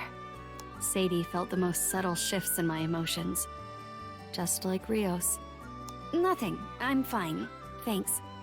Sadie's concern was warm. It reminded me of the goodwill I found in people like the Captain, Lyria, and Vern. If only I had been born a kind person, like any of them, but I had forsaken the world of my own accord. I deserved to be buried under my own ugliness. Wow. I think that's a feeling a lot of people can probably relate to. Like, making a new friend or partner and then feeling like you're just seeing someone else in them and kind of treating them like almost like a replacement. It's a tricky feeling to navigate for sure. But I'm glad that she acknowledges it too. Frau begins helping Sadie with various errands in exchange for the occasional song. Deeply touched by Sadie's singing, Frau urges her to sing in town, but the timid girl declines. The warmth of Sadie's friendship is undeniably comforting, but as the two spend more time together, Frau feels a growing darkness in her heart. She fears she's using Sadie to fill the hole left by Rios. Finally, we get to fight something.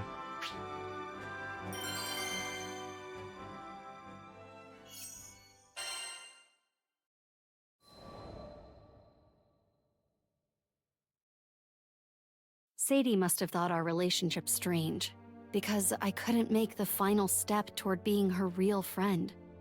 I wanted to get closer to her, of course, but wasn't that because I was projecting Rios onto her? Maybe all this second-guessing was why I kept glossing over Sadie's questions. Hey, Frau, why are you so kind to me anyway? I couldn't tell her the truth. Well, let's see. Because your singing lifts me up? It wasn't a lie. Thank you. But don't sacrifice yourself just for that. You can tell me your problems. I want to be there for you too. You're almost too sweet for your own good. No, she was wrong. She was very wrong. I'll support you back, Frau. You can always reach out to me for anything, no matter how small. She stretched out a wavering hand toward my own. Just one last step between us. But I couldn't take it. I pulled back. How could I hold her hand? If she knew what I really thought, it would hurt her. She might chastise and reject me, and rightly so. I was afraid of destroying what we already had. After being treated so poorly for so long, I didn't have faith in anyone. Sadie quivered and bit her lip. I felt terrible knowing I'd been the cause. I'm sorry. I'll come visit again. Promise. I couldn't take it anymore. I excused myself. What the hell am I doing? I had taken advantage of Sadie's goodwill. I felt lower than dirt. A few days later, I received a letter from Sadie. She was going to sing in town and wanted me to come watch. I thought back to my suggestion, how I had said more people should get the chance to appreciate her singing. What beautiful handwriting. She must have asked someone to write it for her. She'd been determined to invite me. Soon, the day came. I was waiting for Sadie in a lush corner of Folka. I wonder if she can make it here by herself. Yeah, I should have picked her up. No, wait. She sells fabric in the village. Surely she hasn't gotten lost. Time passed, and I grew restless. It was déjà vu. Just like the time I bought that star pendant for Rios. I'd waited and waited back then. A while later, and Sadie was still nowhere to be found. I asked around, but no one had seen her. The horrific memory of Rios's deserted home flashed through my mind. I raced to Sadie's house. After arriving, I knocked loudly. No answer. I looked inside a window and saw a smoking log in the fireplace. It hasn't been long since she left. She could still be close. I turned toward the forest and gave chase. I hope she's okay. Here we go. Please be safe, Sadie. Although my Frau's pretty strong, I'm probably gonna one-shot most of the enemies, but that's okay.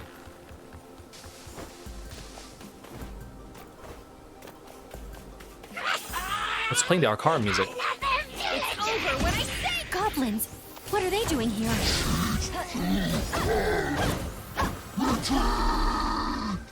Oh, leaving so soon?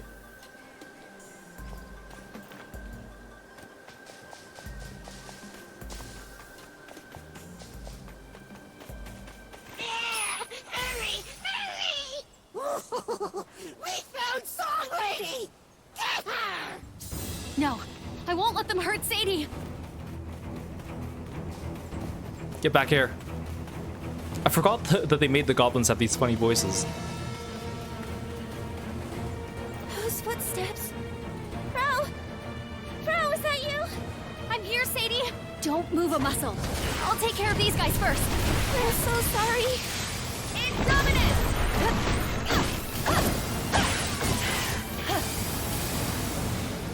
I won't let you lay a single slimy finger on Sadie. She's a demon!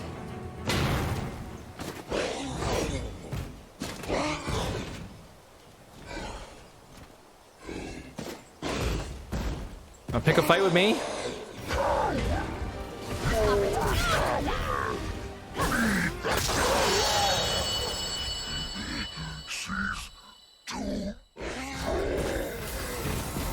Sorry, Pam. I sprained my ankle. Don't apologize. I'm just sorry I didn't get here earlier. Now you're the one apologizing. I like how I defeat the boss and all the other ones drop down dead too.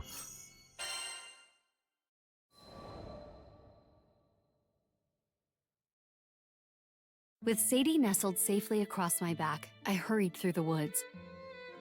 I only stopped when we arrived at Folka's local clinic. Thankfully, the doctor said her ankle was nothing to worry about. That being said, it's best if you come live in the village for a while. He was right. She couldn't see and her foot was injured. Under those conditions, it would be dangerous for anyone to live alone. Thank you for your concern, Doctor, but I don't want to be a burden to anyone. Her smile remained warm, even though she was refusing his aid. In that case, why not stay in the clinic? We've got an extra bed, so it wouldn't be a problem. Word had it that refugees were still pouring out of Tempeal, straining local resources. Sadie asked about the situation, not wanting to add to the chaos. Not to worry. We've had some extra help recently. You're not putting anyone out by resting here. He turned toward me. We managed to open this very clinic thanks to your crew. We couldn't abandon one of your friends after you've done so much for the village. And above all, he said, as a doctor and fellow resident, there's no way he would abandon a patient. Sadie smiled in quiet contemplation. You can stay here until you've healed. I'll hear no more about it. Seeing the good in the world warmed my heart. Maybe malice isn't the only thing that fills the skies. Rios' smile and the captain's came flooding to mind.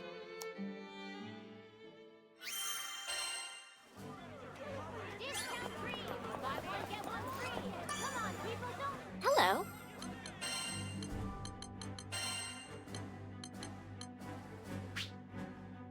Frau receives a letter from Sadie inviting her to attend her debut singing performance in town, but when the promised day arrives, Sadie fails to show. Gripped by the sinking feeling of deja vu, Frau sets off in search of Sadie and finds her waylaid by goblins. The evoker dispatches the monsters and carries the injured girl to a doctor.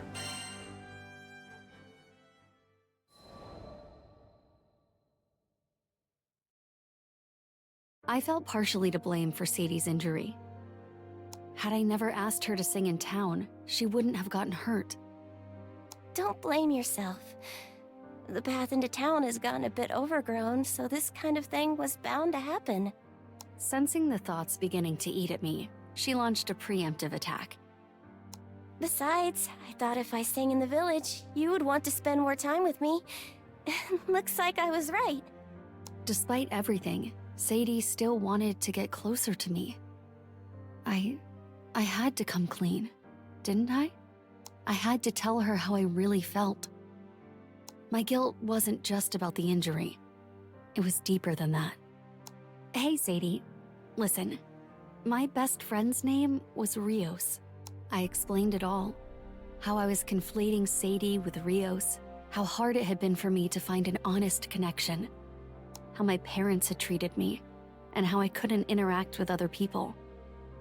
Sadie listened patiently to my story, never getting angry or sad. Rather, she sat calmly, quietly nodding. Thank you for telling me. I understand what you've been through, Frau. Sadie's voice drew near. All the tension left my body. Everyone takes care of me because I'm blind. I know. But it makes me feel like I suck the air out of the room. I'm scared of being seen as a burden. Sadie turned to face me, her eyes cloudy but pure. We're the same, don't you think? Both of us are loners. Yeah? Frau, let's go to the main street. I think I want to sing. Sure. Although we were loners at heart, neither of us felt alone any longer. Together, we had a newfound confidence that could guide us forward. I'm sure Sadie would agree. And then we left the Skydom and never came back ever again. Feeling responsible for Sadie's injury, Frau comes clean about her reasons for doting on the girl, how it relates to Rios, as well as her own inability to make friends. Sadie listens quietly. When all is said and done, the heart-to-heart brings the pair even closer.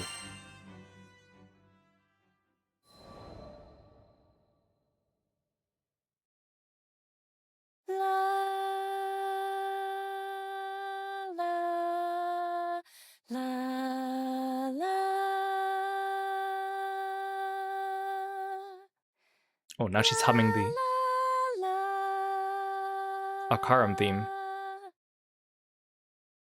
Sadie's voice rang across the bustle of the town.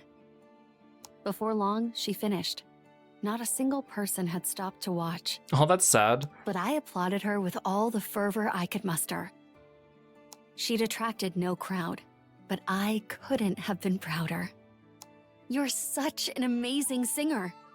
Thanks for everything, Frau. The second I finished, I felt like a weight was lifted from my shoulders. I can be proud I tried, right? I mean, it made it sound like she organized a concert or something like that, or a stage at least, but she just went to the street to sing, but good for her. Her voice trembled. The proudest. I was so nervous. Even though it sounds like I only had an audience of one. I heard you, Sadie. I know you put your heart into that song. Well, I could tell you had a lot to say, and your message reached me, at least. You were the one who pushed me to try, after all. Thank you. You're a sweet friend. So, let me be the same for you. Frau, you should take a chance too. Once more, Sadie extended a hand to me. I searched for the confidence to reach out myself. and was reminded of a particular night waiting on a shooting star. Don't you feel like you could just touch them sometimes?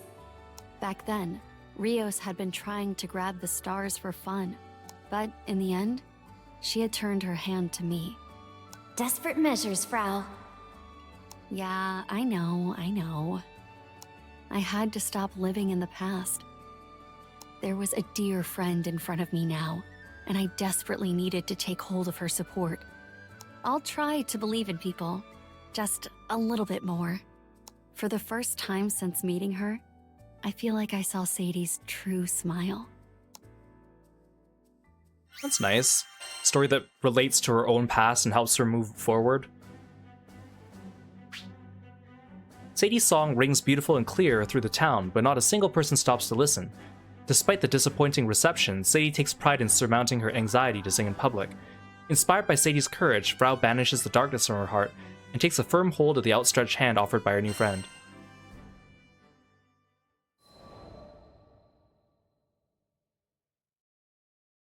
Not long after Sadie finished singing, did an older woman approach us. That song from earlier was beautiful. Would you sing one more tune, dear? It was a bona fide encore. I glanced at Sadie. She was holding her mouth, a mixture of surprise, nerves, and joy keeping her from speaking. Hear, hear! I wouldn't mind another listen myself. Got another song in you? A real crowd began to form. Come on, Sadie! You can't keep your audience waiting! What? Right now?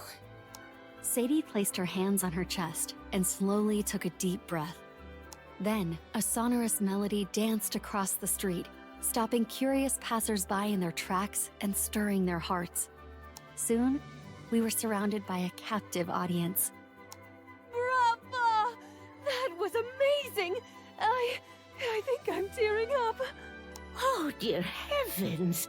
I hadn't the foggiest idea such a lovely singer lived on our island. Voices cried for another song, while thunderous applause rose in equal measure.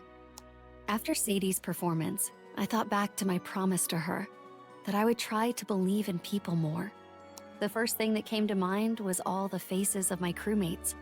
In the beginning, I thought of them as tools. But before I knew it, we had fought together, talked together, and helped each other more times than I could count. And it wasn't just the captain.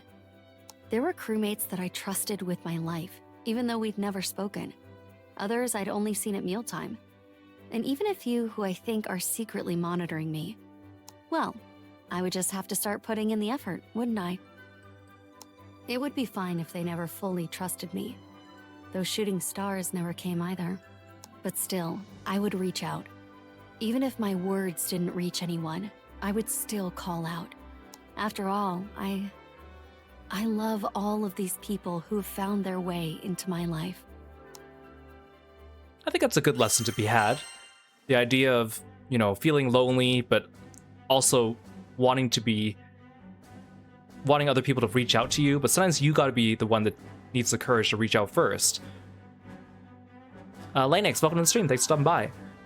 So then why is there an addendum fight afterwards? Do I fight the world? What happens here? An elderly woman steps forward asking Sadie for an encore. A ring of cheering townsfolk soon forms around Frau and Sadie, no doubt enchanted by the girl's song. Still overcome by Sadie's melody and buoyed by the thunderous applause, Frau breaks into a smile, ready to give people another chance.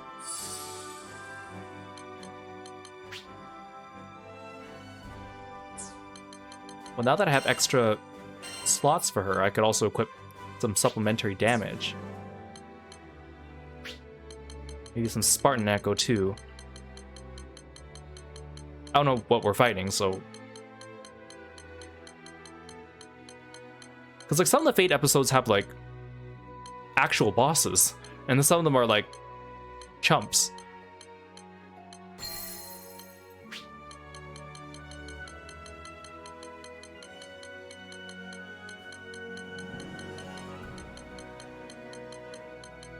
Supplementary damage is up here. I have so many sigils, but I gotta keep them because I gotta fuse them together.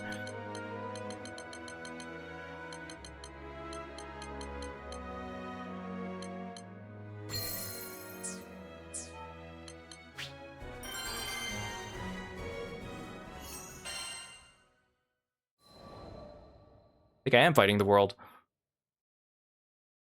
I was born 500 years ago. I was a trivial puppet, forged by the Astrals to fight in their war on the Sky Realm. Omnipotent as they were, the Astrals bestowed upon me the power to form simulations. Over and over, I would calculate and test the latent powers of the Sky Dwellers. Destruction, rebirth, evolution. The very essence of their realm. However, these forces were proof the Sky Dwellers were unfinished.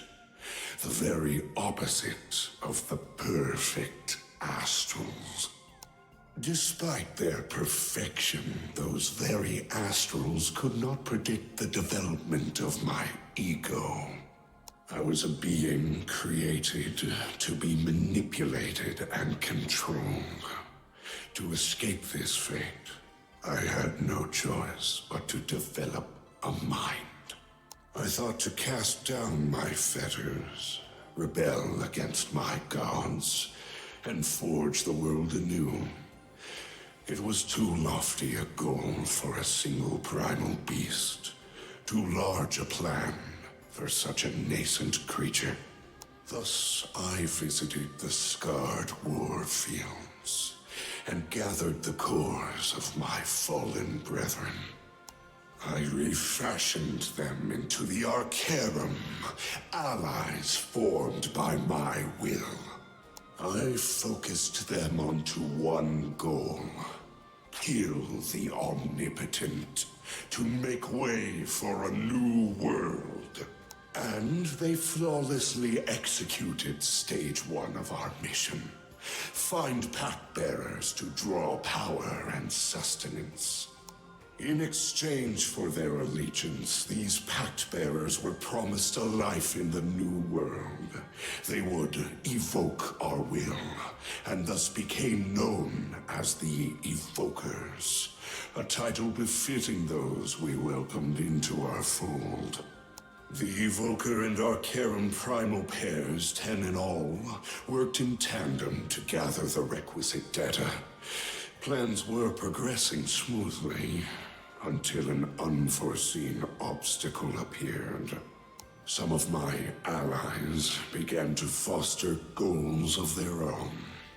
I thought the girl in blue of little consequence, but it could have been her influence.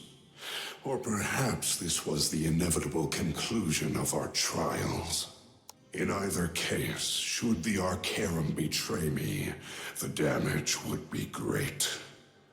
I must calculate such consequences. These insignificant pebbles stand before the very world. They will not interfere with my plan. Finally, I am free from those accursed astral bonds. To the void with the sky and astral realms, my new order will replace all of creation. Yes, I shall become god of the new world. We're just straight into a fight without any real explanation. To build a new world, we must destroy the creators of the old. At least we get to hear this banger music. Now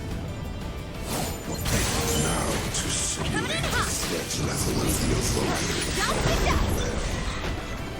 You have forced my hand. Now pay the price. I will strike at the heart of your pact and shatter you, Evoker of the Dead. Forced conclusion of the results.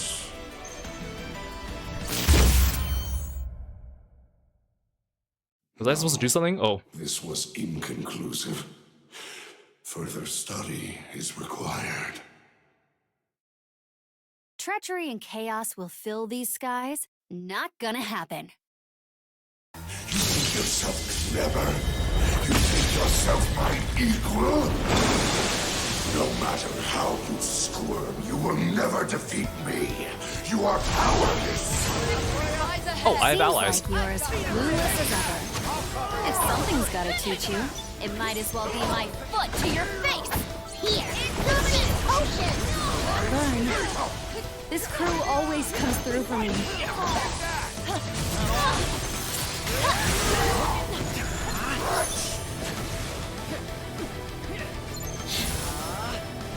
Ready your Keep it up, bro. You got it. And might I say, love how your eyes are always on the prize. You are the singularity. The fulcrum upon which these skies turn. The captain is my guiding light. Who else could promise me the future? The same future will protect from the likes of you!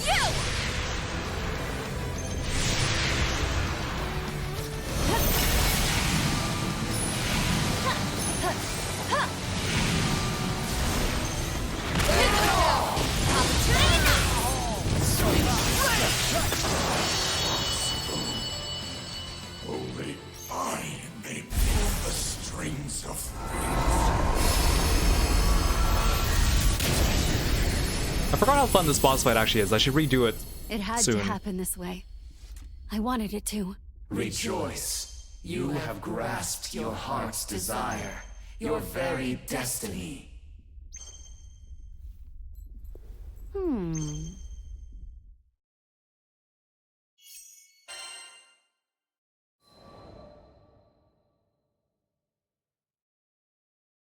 So, apparently the world kept building these virtual worlds over and over again, fighting me and the devil in simulated battles. In every single one, no matter the specifications, the world would always prevail. But that's not how it went in the real world. Here, I never gave up on my potential. Though there might be an even bigger factor in my victory. Well, 3 factors. Namely, Lyria, Vern, and the captain. They were by my side the whole time. What, not the Captain, Catalina, and Rackham? They were the ones actually fighting. Teaming up with the crew taught me to believe in a future where I could meet Rios again. But it was Sadie who taught me how to reconnect with people. For so long, I had no friends, no support. But Sadie and the captain stood by my side as I continued to search. And somehow, on the other side of an impossible fate, a dear smile was waiting for me. Aw, Frau. There you go. Looking like you're going to cry again. Her voice was light and friendly. Her face was radiant like the sun itself. She stretched a hand toward me. These aren't tears of sadness, Rios. I can promise you that. I grasped her hand, embracing its gentle warmth. It wasn't a dream or hallucination. She was here, right in front of me. I had given up time after time, a little piece of me crumbling at each failure. And yet, finally, here she was. Rios, I've met so many great people. I wanted her to meet one of those friends in particular. She was a great singer, and I knew she would get along with Rios. There were so many things I wanted to talk about. Places I'd been, things I'd seen. It was overwhelming. No matter how I formed my lips, the words just wouldn't come. Instead, they said the most familiar thing of all. I'm okay. Really. Good. I'm glad you're doing well. How I longed to see that carefree smile once more. And just beneath it, draped around her neck, was a shooting star that had completed its journey. So, does it look good on me? It had been forever since the day that nearly broke me. But finally, it was safe with her, the twinkling star pendant. That's nice. Frau's Fate episodes definitely had a different pacing to them than all the other Fate episodes we've done thus far. So that's interesting. I kind of wish there was a little bit more banter between her and the devil, though, because I kind of like their banter. But the devil didn't really participate in the Fate episodes, but I guess that wasn't really the point. Also, I also found out that if you fight the world on the lowest difficulty, which is the first time you fight it, it does have a chance to drop the roll-in summon, so I'm gonna need to farm it for the roll-in summon, because I'm definitely not gonna get the roll-in summon from the Defy Infinity version of it anytime soon. And the roll-in summon is really good. Hey Renan, welcome to the stream, thanks for stopping by. Hello. Well then, so long. That's interesting, she kind of like floats.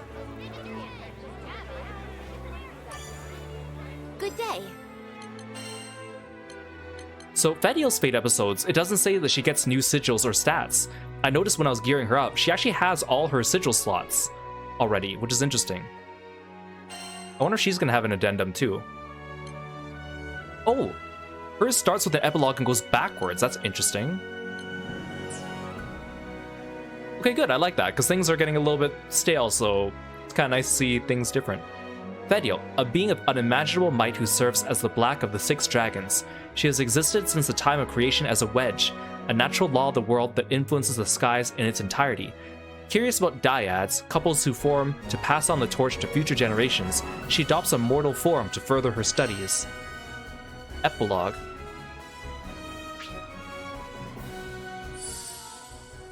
Oh, it's just right into a fight, too.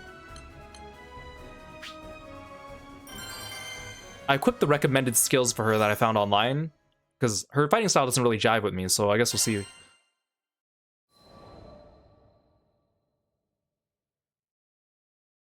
No matter the era, the flickering torches of change were fragile, foolish, and earnest. The Dark Dragon, manifest in this world as a mimicry of mortal kind, stood at the bow of a grand ship, wind lapping at her hair. From further down the deck, a cheery clamor reached her ears. She turned to watch the partygoers. Her gaze, tender with affection, reflected her adoration for the tiny, brilliant lives basking in the moment. She was captivated by their smiles, by the joy that wreathed the children of man, whose transient lives were but a passing moment in her millennia-long existence.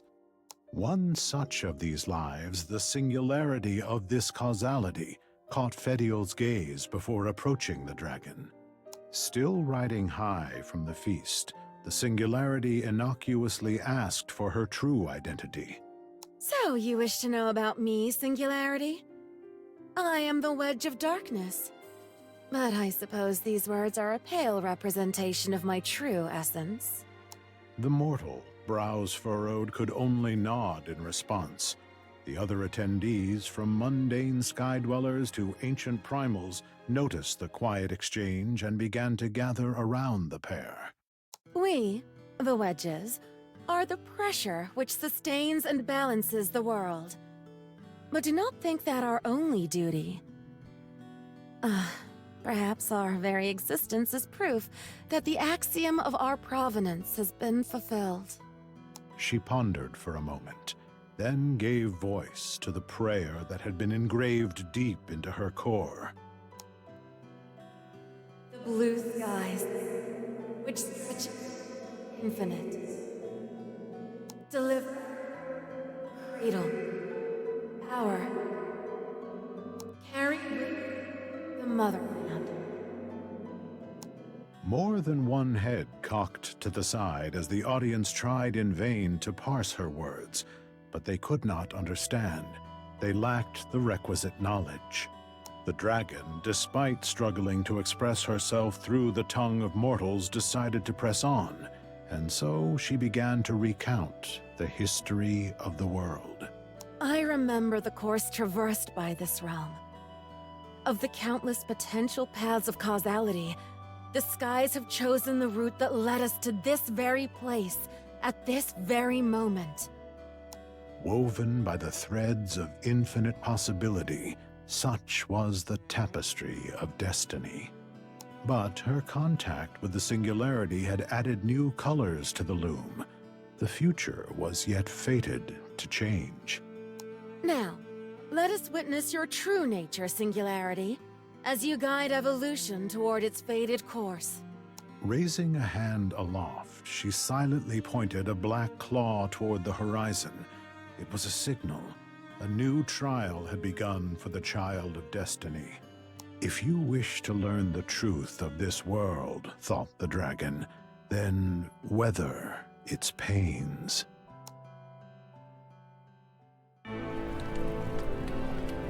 Well, I suppose I do have time to kill.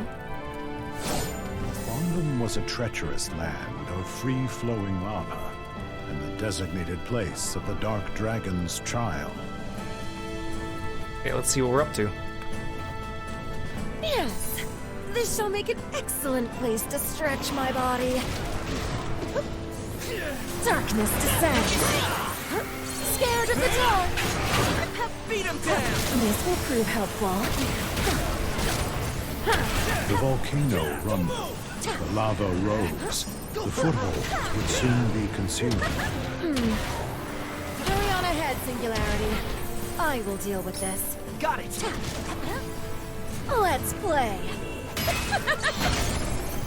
Tremble.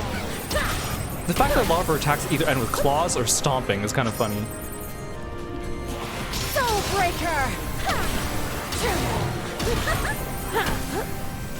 Whoosh.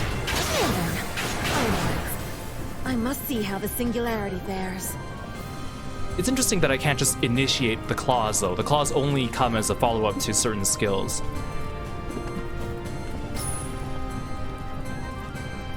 As the footholds disappeared beneath the lava, the dragon began to ponder. Surely she had a way out of this predicament. I almost fell into the lava there. Oh, I'm supposed to void skip. Teeny, meeny, tiny void. You can go that far? Oh, there we go.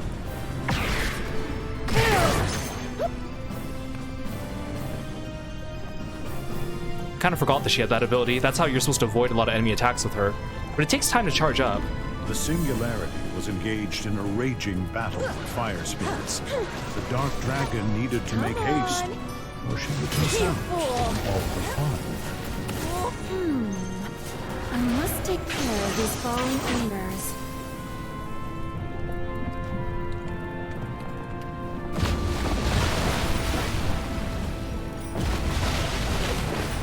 I meant to jump. Alas, the Dark Dragon slipped into the burning lava. Perhaps she needed more practice with her manifestation. Too excited, was I? I like how the narrator is like sassing me.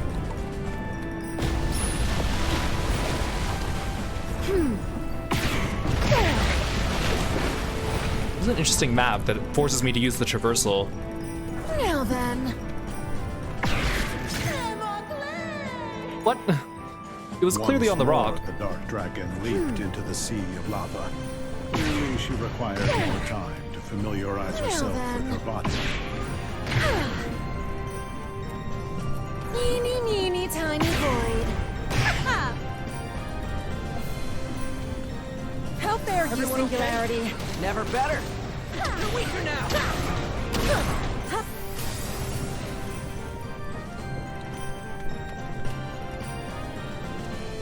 I'm surprised she didn't bring him to the Pillar of Ayoi, just because it's more darkness over there.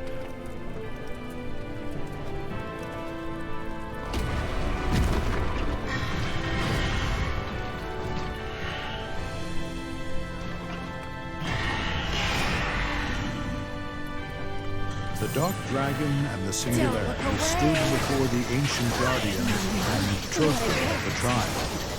Long has this manifestation of deep resentment slumbered. But now that it's awake, it makes the perfect foe for a trial. This fiend is the culmination of mortal dread, coalesced over 1,900 years. Yet it is no match for you, I see. Carry on, Singularity, and finish it.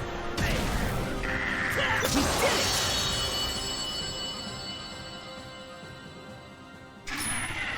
I don't see how that was a trial for him. A pleasing result. I did most of the work.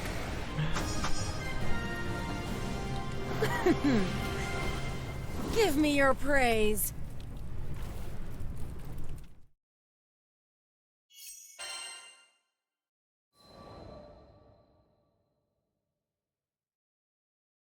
The Dark Dragon nodded, satisfied with the Singularity's prowess. Now, the reason I have manifested upon these skies. She recounted the recent threats that had befallen the skies of Zega Grande, Lilith's desperate gamble, Bahamut's rampage, and the appearance of a divergent realm mired in chaos. Though contained to this single skydom, these events threatened to reverberate across the world in full. Her master, the Sky God, would not abide them. Alas, her gaze fell upon the singularity. And you, little one, were at the eye of these maelstroms. Her explanation finished, she introduced herself once more. She was Fediel the Black of the Six Dragons. As a wedge of the world, it was her role to preserve the skies from collapse. And with Zega Grande on the brink, she explained, the powers of the wedges had reacted, fusing into Omnis Zegalith, a force capable of purifying the realm. As for the singularity, Fediel had more specific aims. I've come to take your measure, Singularity. To determine whether you possess strength enough to safeguard the realm, or hubris enough to destroy it. It had to be thus, for evolution had been induced in all life across the Sky Realm, granting some with power beyond measure.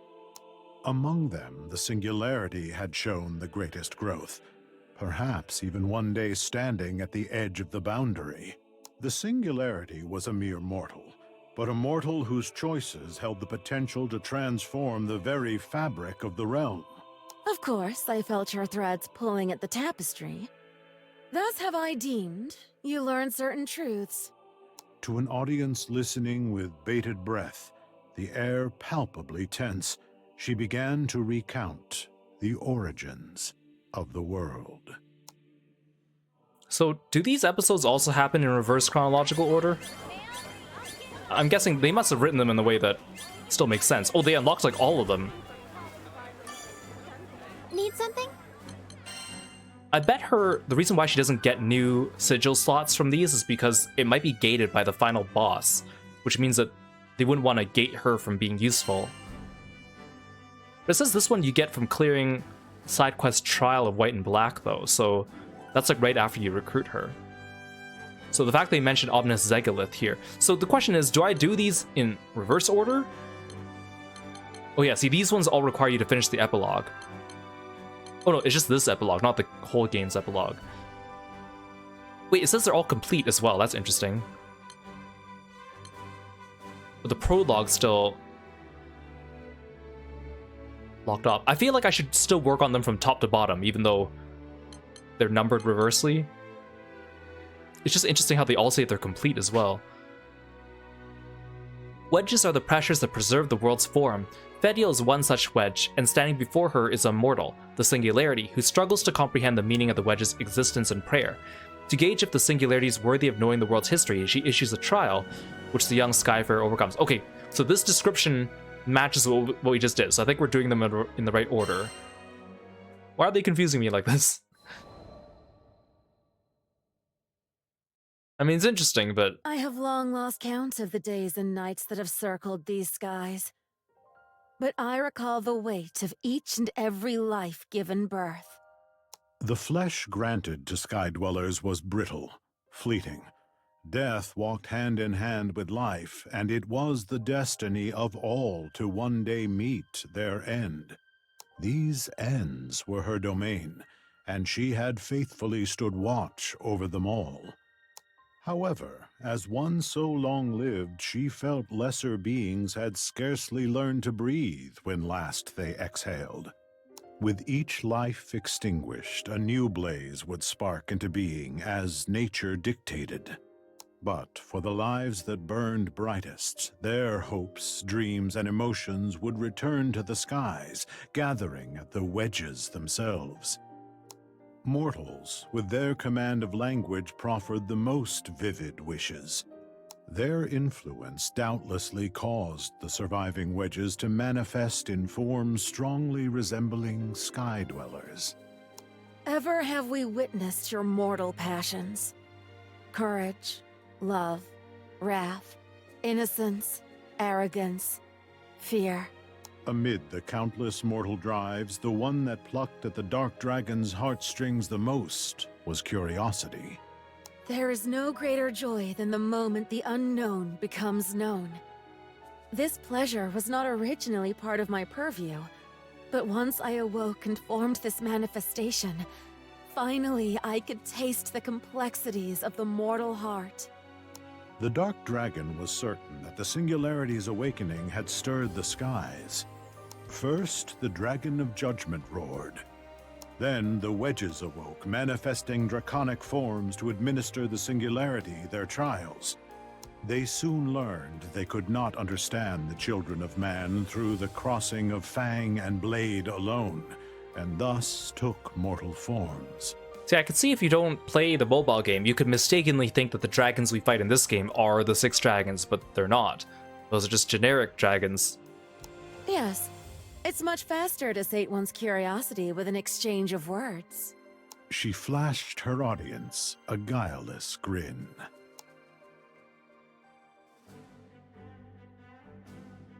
Hey Azim, welcome to the stream. I really hope that all her episodes aren't just like mumbo-jumbo lore drops. I actually want like a story here. Mortal lives are but a fleeting flicker in the eyes of essentially eternal dragons, but even as those ephemeral sparks return to ash, their memories and emotions weave a grander tapestry that blankets the wedges in the skies. It is perhaps due to this influence that many of the remaining wedges adopt forms resembling the children of man.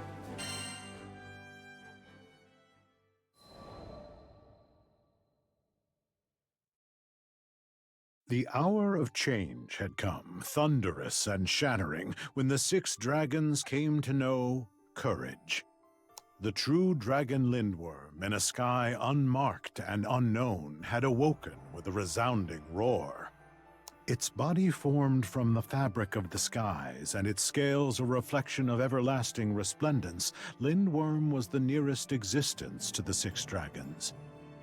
And it had appeared before the young Singularity to cast judgment. Blemish on the canvas. You who beckon calamity from the depths. The skies could not escape the far-reaching reverberations of their battle, and thus roused the wedges from their slumber. Forming manifestations of flesh and bone, they arrived in the sky realm. Wilnus, the vermilion. Wamdus, the azure. Galleon, the gold. Awiar, the emerald. Lu Wo, the white. And finally, Fediel, the black. Each harboring their own intentions, the wedges took their stock of the Singularity and thus set causality into motion once more. Like, it sounds like these are all just lore drops. I guess we'll see. In a sky devoid of mortals and monsters, the true dragon Lindworm wakes with a thunderous howl. Sensing that the Singularity has grown powerful enough to affect the world's trajectory, the dragon appears before the mortal child to pass judgment. The battle's shockwaves reverberate throughout the skies, and the 6 dragons awaken not long after. See, it's like they're talking about these battles that don't even take place in this particular game. Aw, this picture again. A decade and some years before the 6 dragons awakened, they had come to know love. Wait, aren't these just the cutscenes that we got as we were doing the story? It all began with a tale of a certain sky-faring dyad. I think that's why it says completed, is because we've already seen all these cutscenes. This man and woman, accompanied by a vessel of the sky god in the form of a little red dragon, had been leading their crew across the skies on a mission to return primals to their formless origins. So that would explain why we've already had these marked as complete and why Fediel already has her sigils unlocked. Well, let's watch them anyways, just because I feel like it's better to do them in order if we're going to reach episode 1 in the prologue. During this journey, the woman, a priestess of the sky god, received a divine oracle she could not abide. Her god demanded the return of its vessel, a course which would no doubt destroy the red dragon. The couple could not bear the sacrifice. He had become an irreplaceable part of their lives, so they rejected the Sky God's command, thereby changing the nature of their fate. But what of their crew companions who had joined them to subjugate primals? The mission that had originally bound their company was no longer the Dyad's concern, and so they disbanded their crew and set out to challenge the Sky God. It was in the midst of the Dyad's blasphemous journey that they would bring another soul into the skies. Fearing for his wife and their newborn child, the man went on to meet the Sky God in battle alone. After an arduous conflict, he had seized victory. But it was not without cost. Denied its vessel, the Sky God chose another. The Shrine Priestess, who had great affinity with the god, would be its new connection to the skies. She vanished, overtaken by the god's influence, leaving the man in forlorn despair. Dyad ripped in twain, the man had little choice but to return home to Zinkenstill with his infant and the Red Dragon. He sealed the dragon's memories and lived in peace for several years, raising his child, but his beloved wife was ever on his mind. One day he finally set off on a journey to Estelucia in hopes of retrieving her. And of those left behind, the child grew up safe and sound with the Red Dragon and eventually encountered the girl in blue, herself a vessel of the Astral God. Though I suspect the Wedge of Causality may have had a hand or two in orchestrating that fateful coincidence. Thus the Dyad, though beset by cruel fate, left in the world the miracle of their joining, a child known as the Singularity.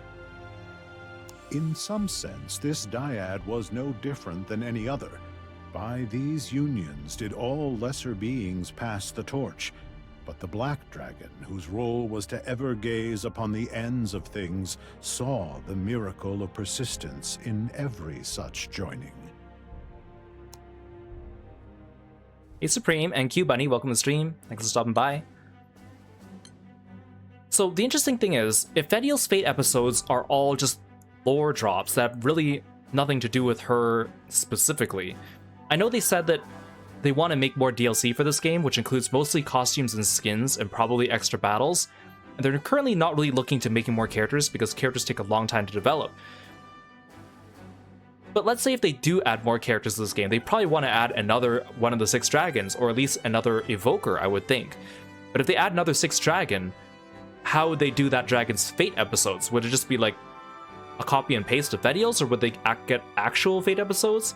Because then otherwise it would feel unbalanced between them, right? So I feel like they've written it in a way that it's trying to tell us they probably will not add one of the 6 dragons as playable regardless.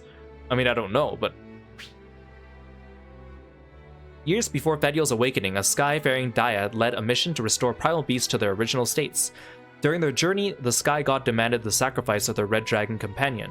The Skyfarers refused, defeating the god in battle, but with victory came loss. The half of the Dyad who served as a shrine priestess was spirited away. To save the love of his life, the remaining half of the Dyad left their newborn child in the Red Dragon in the care of his hometown and set off for Estelucia.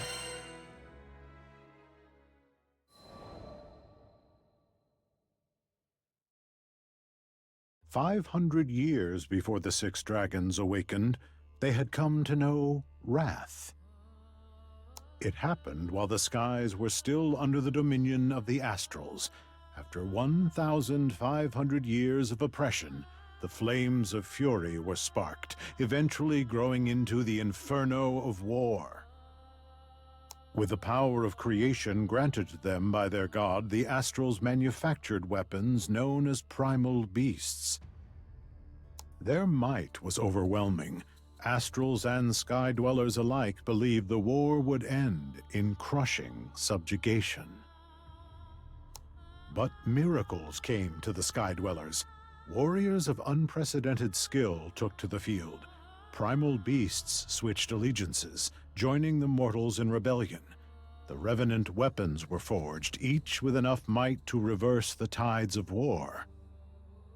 The Astral's hold on the skies eroded until they were finally driven out.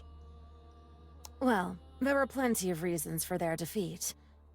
But if I were to posit the single defining difference between the Children of the Stars and those of the Skies, I would say it is the scope of their lives.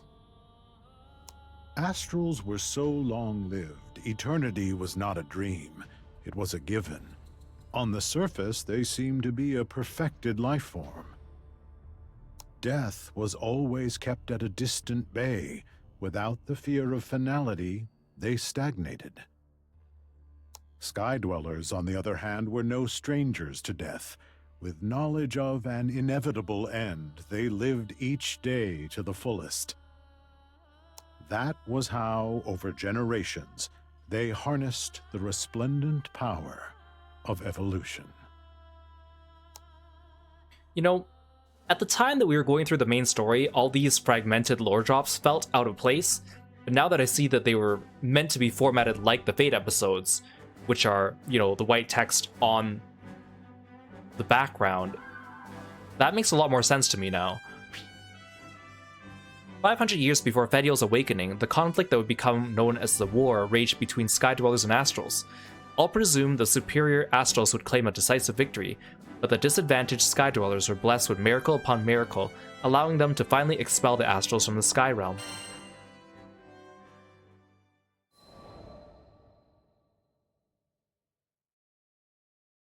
"1,500 years before the six dragons awakened, they had come to know innocence.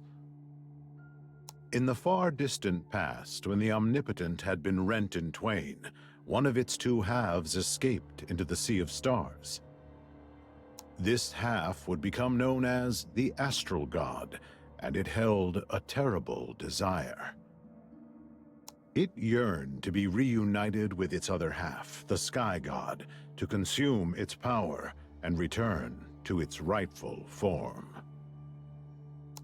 Thus, the Astral God commanded its children to retrieve the traces of the Sky God lying dormant across the skies. It would become whole once more. But to do so, it would need a vessel to absorb the requisite power. The girl in blue. She was an unblemished being, created with the ability to absorb primal beasts aspected of both astral and sky, and store their powers in her body. She was not, however, created with the means to speak her heart, for astral tools had no use for mortal expression. At least, that had been the intention. But the starry-eyed girl had the ability to learn, to feel, to empathize. Had she been nothing more than a marionette from the start, the miracle she wove with the Singularity might never have quickened. Satisfied with her tale, the black dragon lifted her gaze toward the deep blue sky.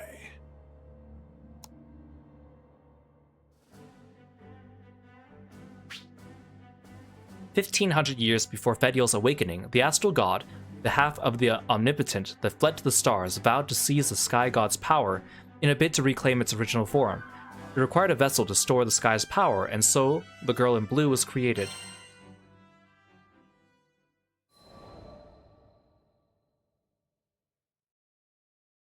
"2,000 years before the six dragons awakened, they had come to know arrogance. The Astral God desired the return of its other half and invaded the Sky Realm. The two gods of Astral and Sky warred, each seeking dominance over their would-be reunited body. Some Astrals had realized their role as mere pawns in the invasion, to be used and discarded to further their god's supremacy, and rejected this ignoble fate. But the majority failed to grasp the god's true intentions and simply obeyed. The invasion of the Sky Realm presented the perfect pretext after all.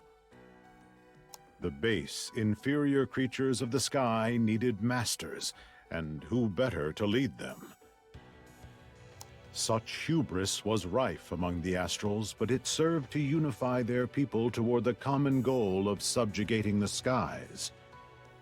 The peoples of Star and Sky may have their differences, but they are one and the same. No life is more valuable than another. The Sky Realm, still young and immature, could do nothing to halt the Astrals' advance. The world was devoured whole.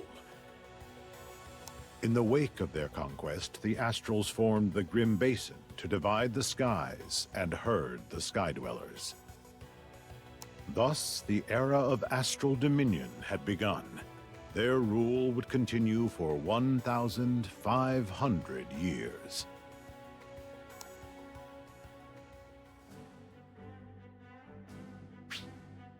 "2,000 years before Fediel's awakening, the astral god invaded the Sky Realm to reunite with its missing half.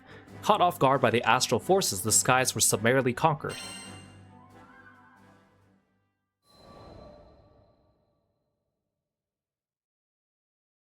6,000 years before the Six Dragons awakened, they had come to know fear.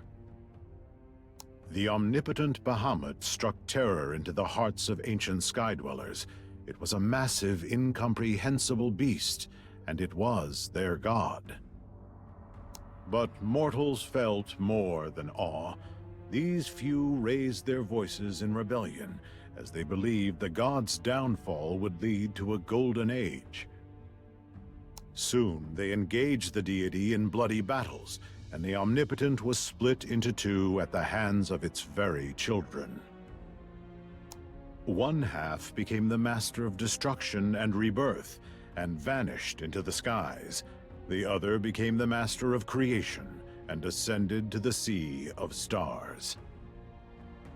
There, the Creator spent much time constructing the astral realm, transforming the Sea of Stars into a home for mortal life. Thus did it populate the stars with the Astrals. They named their maker the Astral God, and bowed their heads in reverence. As the Creator's faithful, the Astrals were granted extraordinary sagacity. Their wisdom was a reflection of the Creator's power, the ability to create from nothing. In the face of such unimaginable might, there was little wonder the budding skies fell so readily.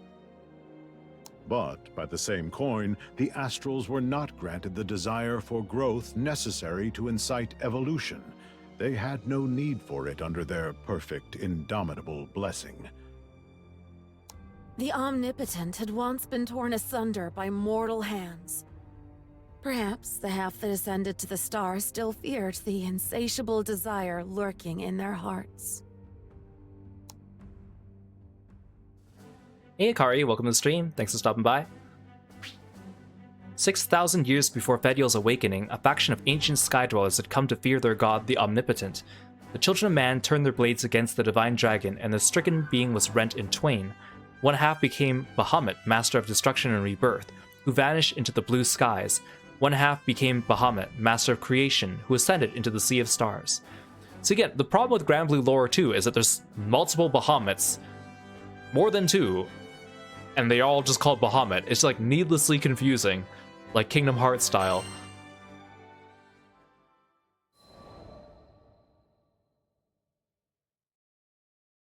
"7,000 years before the Six Dragons awakened, did the Black Dragon form her first memory. She recalled a ruined world, spreading to the ends of the horizon. Shattered Earth towered into the sky. No mortal could hope to survive in these sundered lands. They were the legacy of destruction left by the ancients. Then, a colossal dragon, Bahamut the Omnipotent, incited great devastation and swept away the blighted world.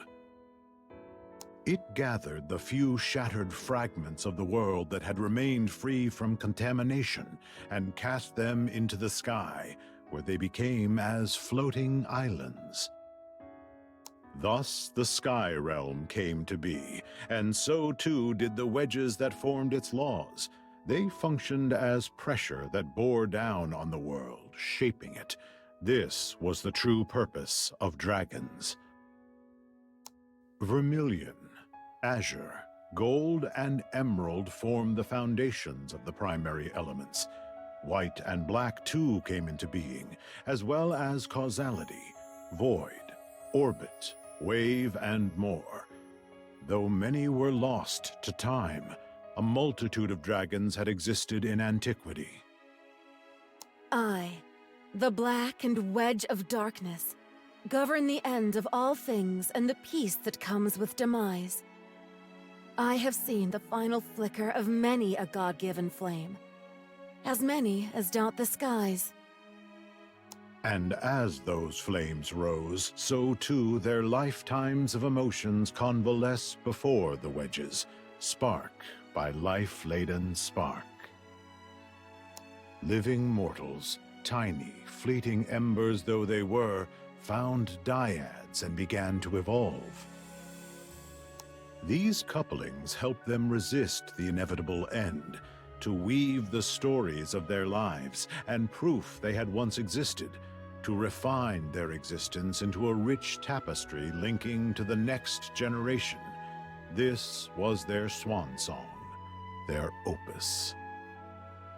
Mortals began to call these star-crossed encounters, or births, by another word. Miracles.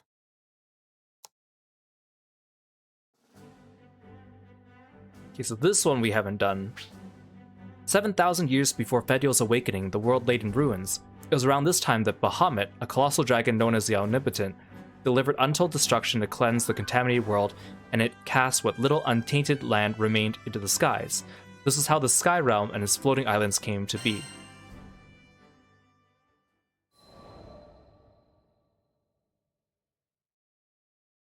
"30,000 years before the six dragons awakened, a remnant of the Omnipotent's memory came to bear.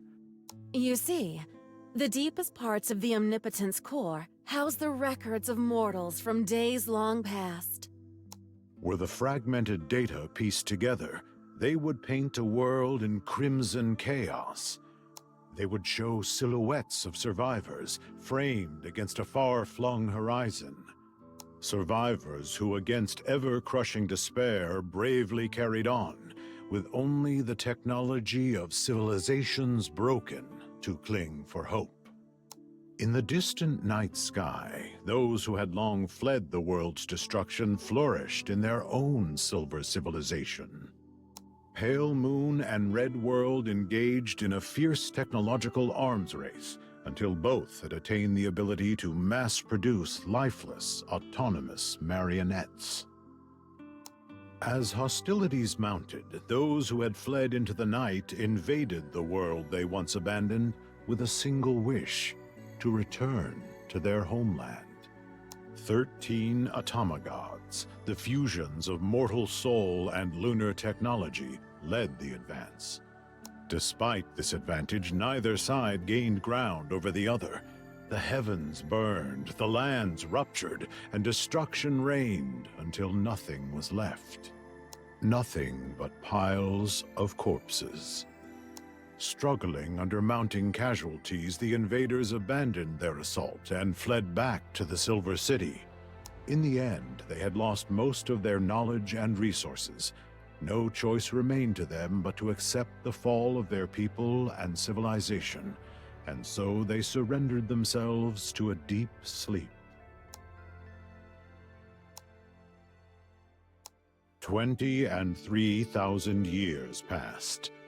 A great beast granted new intelligence woke from its long slumber. Tasked with the revival of the world, it flapped its mighty wings and set off to fulfill its master's ultimate wish. It was the primeval dragon and the omnipotent Bahamut.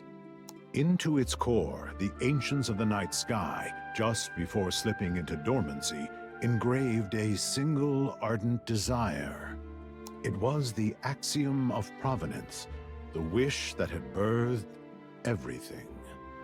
Bring unto us once more the blue skies, the glittering oceans, which stretch into horizons infinite. Deliver unto us our cradle, the fated hour of our home. Carry with you our prayer to the motherland. Oh, so they even talk about before the Omnipotent. And they talk about the Automa Gods. 30,000 years before Fediel's awakening, mankind united amid decayed lands, taking steps to restore their shattered civilization to glory. Meanwhile, those who had fled to the cosmos had made giant leaps rebuilding their society. Both of these worlds collided out of hubris, resulting in the Earthen World's destruction once more. 23,000 years passed before a great dragon spread its wings and rose to the occasion of reviving the world.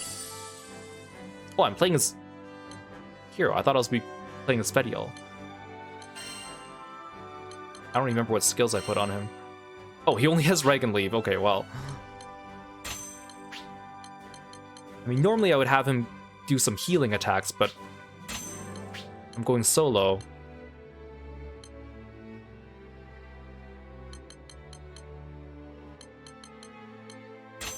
Sure. It's a good thing I still have him slightly geared. Not amazing geared, but good enough.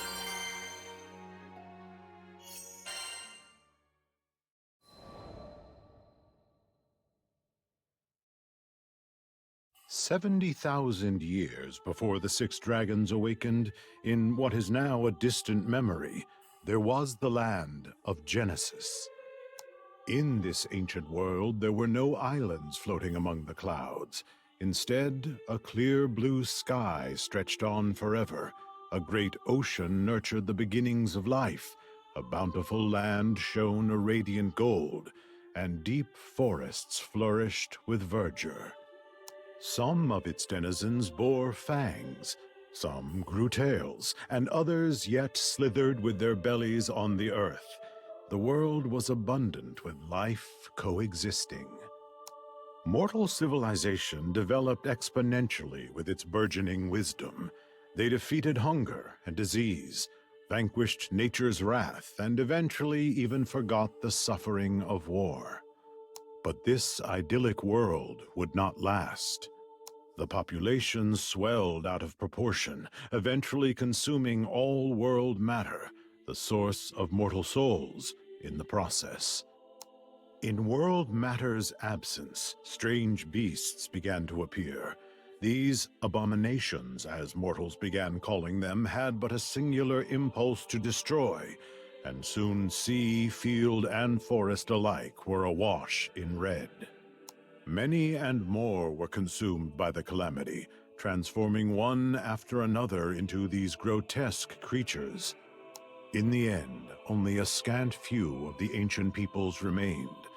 The chosen among them were sent into the heavens to live among the stars. This is kind of interesting because in the mobile game, Abomination refers to a very specific type of enemy that comes from a specific type of event. But this is talking about abominations in the ancient sense, which I'm not sure if it has any relation to that. Well, so goes the tale at least. Given everything you've heard, surely you all must have started to realize that the world has been destroyed twice over. The world was subject to a cycle of destruction and rebirth, a reality that left the avid listeners stunned. The Dark Dragon sighed, hardly surprised by their reaction. This is where the story ends. But you're not satisfied, are you? Heart thundering, the Singularity's eyes shone with anticipation. With one more push, the story would at last arrive at the truth. You and I are much the same. 'Tis difficult to temper our curiosity. The Dark Dragon's eyes twinkled knowingly as she rested her gaze on the Singularity. She had perceived everything, or at least exuded the aura of it. If you truly wish to understand the axiom, we require a resonance mighty enough to echo beyond causality. It'll be easy. Just fight me. Oh, so am I going to fight, like, the player character Fediel model, or is she going to turn to the dragon? But her dragon from the mobile game is like a skeleton dragon with 2 heads. It's not the dark aspect of dragon we fight in this game. Or is she just going to turn to that? The air grew heavy with the stench of death. The singularity shuddered with dread, but the light of curiosity remained undimmed within those eyes. Like, I'm probably fighting her, like, player model, but it's just interesting because in this game, the only ones we fight are, like, Galanza, Magliel, Id, Sofon, Toyan. So it feels like if she's made into an enemy here, that means, is she just going to use her regular moveset that she uses as a player, which isn't really suitable for a boss fight? Or are they going to give her unique abilities that only appear in this one fight? Then again, the Beast of Gates has severely disturbed the darkness in Zega.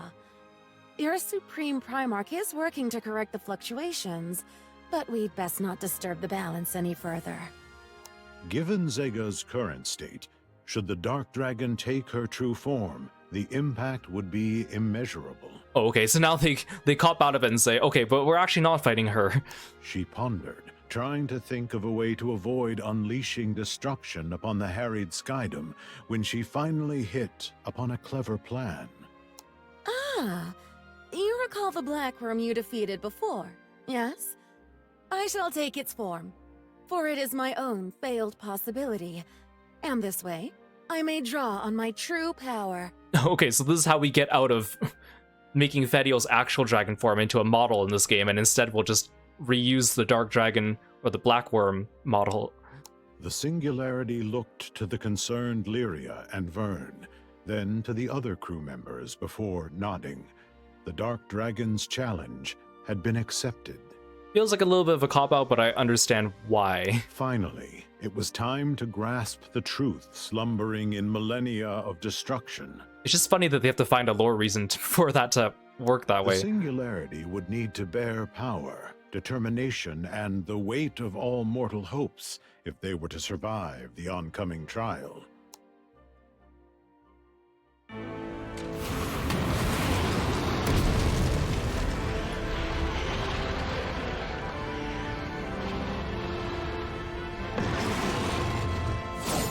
Let us see your emotions. To the far side of causality. Well done. This shall be exciting. The Dark Dragon had perceived the singularity's might and knew that this would be a long battle. Oh, it actually has like a full HP bar. I thought it was gonna be one of like the other fights that where it dies kind of quickly. I wish I brought slow resistance. There! The path traveled by the singularity was a reflection of causalities, the fates that converged to form the Shadow Dragon. Do you fear the encroaching darkness? I hate these ads because it keeps trying to target them, and I don't want to hit them. They're weaker now!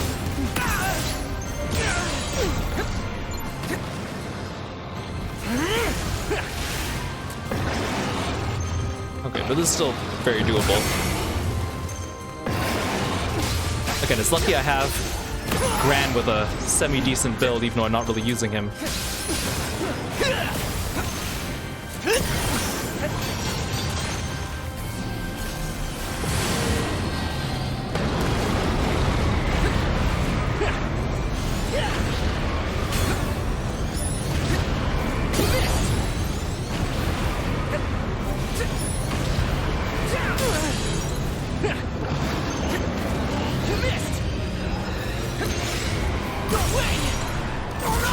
Close call.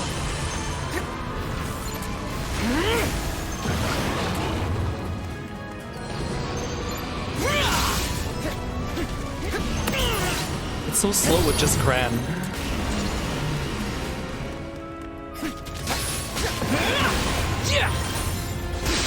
I shall give you light. Looking good. Oh, your light is fleeting, yet radiant. Let not my darkness consume it. I am Fediel the Black of the 6 Dragons. Slumber in the tranquility of darkness. The torch burned with courage. I have heard it. Your will to rally against a twisted destiny rings true.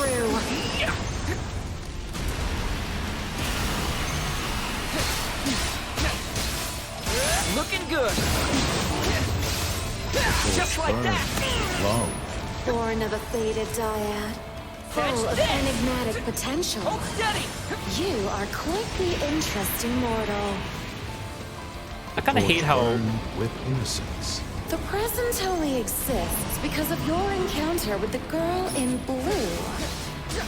Is that not a wondrous bit of causality? All of these converge into black. I was gonna say, I kind of hate how often they use the word dyad. I know it's because they want to talk about couples, but they need to find an ancient word for it that makes it sound less modern and more mysterious, but it's just kind of silly. Because in the mobile game, it's just Fediel's excuse to spy on couples most of the time. The torch burned with wrath. When power is too long suppressed, it will burst free from its vessel.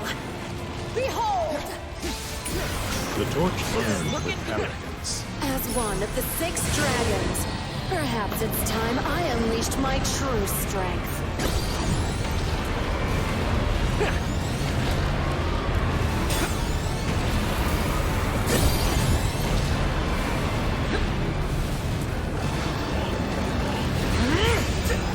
Oh, Grant, why'd you aim your ray and leave in the wrong direction? Take him out. I hate these slow puddles. This is the worst thing.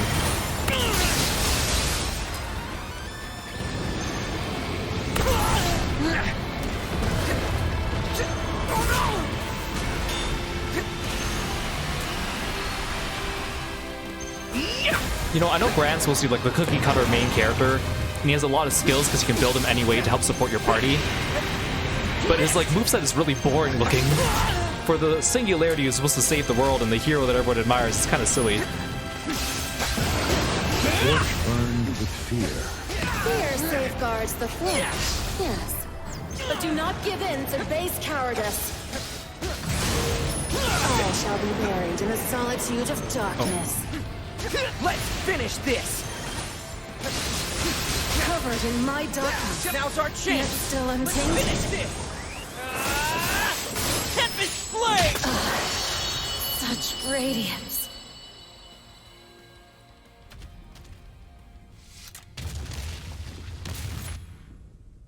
I like how it didn't even like explode or vanish, it just like disappeared. So, did our emotions make it through? Indeed. And how clearly at that. They have echoed to the far side of causality. Skyfarers never fail.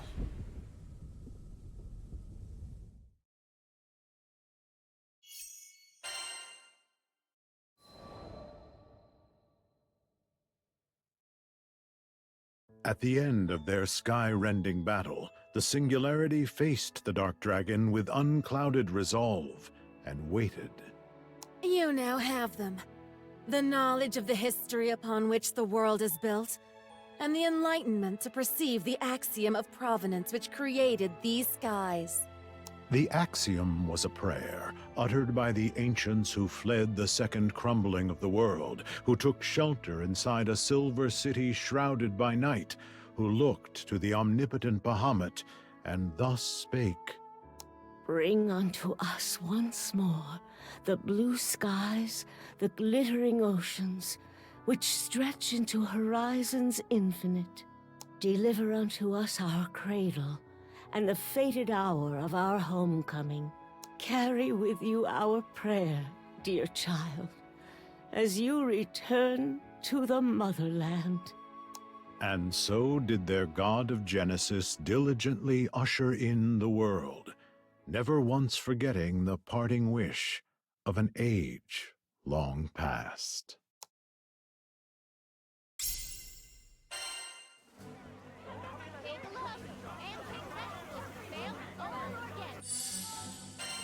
That was interesting. Okay, let's reset our party back. Ooh, hope I turned off the stove. Oh, Vane. Your princess is ready for her escort. Ready and waiting. Lead the way. Let's look at the stuff we got in Lyria's journal. Letter to Beatrix. Ah, how the flowers doth bloom as we enter the new season. Never mind that Seed Hollow seems to exist in perennial spring. As you can see, I am quite amateurish at penning salutations. With that being said, it is my privilege to extend to you this formal invitation for a friendly exhibition. From our countless crossing of blades, it is fair to say your skills, motivations, and beliefs align deeply with our own. It is most regretful we cannot grant you the secrets passed down from our forebears. However, I believe we can still elevate our martial prowess to greater heights with continued training engagements. I look forward to receiving your favorable response. Trulin, Swordvale Fellowship Deputy Chief. Folka Concert Ticket. The Church of Folka presents a night of song and dance. Opening act, Boss and the Gang. Seed Hollow isn't all sunshine and flowers. Thrash to the psycho death growls of Zathba. Featuring Melos Cloister Choir. Elegance, gravitas, emotion. The chill vocals of Chadam's best will soothe your burning ears after Zathba's fires set. Special guest, Swordvale Symphony Superior, conductor, former Aviath General Magliel.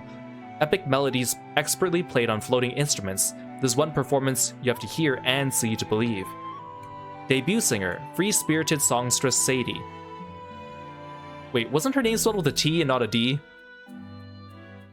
And last but not least is an aspiring blind singer who took aspiration from the very series of concerts. With a voice from the heavens, her song will sweep through the stars like a comet and echo in the winds. The stage is set for the greatest music experience in all of Zega. You won't want to miss it. Oh, I wanted to see if they were going to list like Galanza singing or something. Ultimate Memory Under Analysis. A message dating back to antiquity left for the peoples of a far-off future is stored within this brick-like object. A method for deciphering its secrets is yet to exist in the Sky Realm. As a species, we took pride in our mastery of science and technology. Ingenuity propelled us past every disaster we ever faced except for one, ourselves. Now it seems we've reached our limits. Humanity's existence has always been a long and arduous struggle, but all we have to show for it is irredeemable ruin. We dare to dream of prosperity, only to witness bright hopes crumble into irreversible decay. Where did we go wrong? If organisms have an obligation to avoid extinction, then the need to be fruitful and multiply must be instinctual. That we found ourselves careening toward destruction simply by following nature's design is a cruel trick of irony. But I digress. There's no point in arguing over the meaning of life anymore. Not when all of mankind is strapped down to the proverbial guillotine. The world teeters on collapse. Models, simulations, analytics. The numbers don't lie. The probability of contaminated lands resurrecting from the ashes is zip, zilch, zero. And yet, for all the cynicism and dismay present in my lamentations, I feel the need to implore future generations to keep faith in humanity's potential. But why? Why believe in people? I can't remember. I steeled my heart long ago and abandoned my emotions. Should anyone happen to read this message, I leave you with our only legacy. Please don't make the same mistakes we did.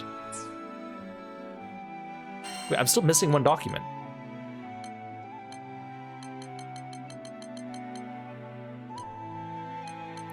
They might have added a new document to pick up somewhere with Endless Ragnarok, because these are the Fate episode ones, so this must be...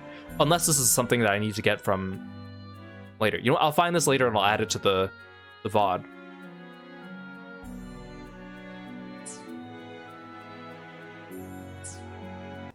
Hey, Kiro from the future here. I found out where that missing document is. So, we have to go into the church at Folka. As you can see, I've been working on my mastery trait points. If you go into the back room, there's an extra glowing item that was not here in the base game.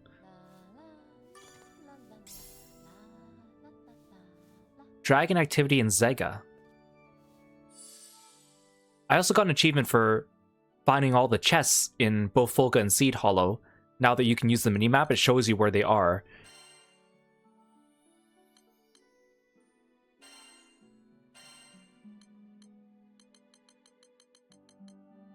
Dragon activity in Zega.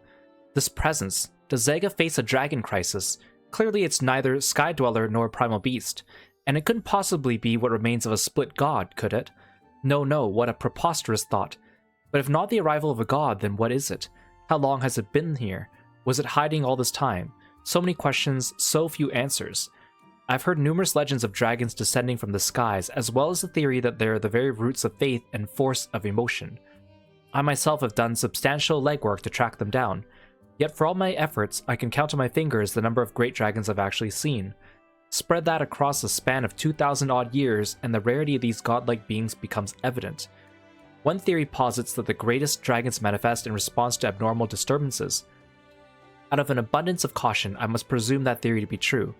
The arrival of this presence really snuck up on me. Wait a minute. When Lilith set the gears of calamity in motion all those years ago, maybe that was the trigger. And so, my investigation continues.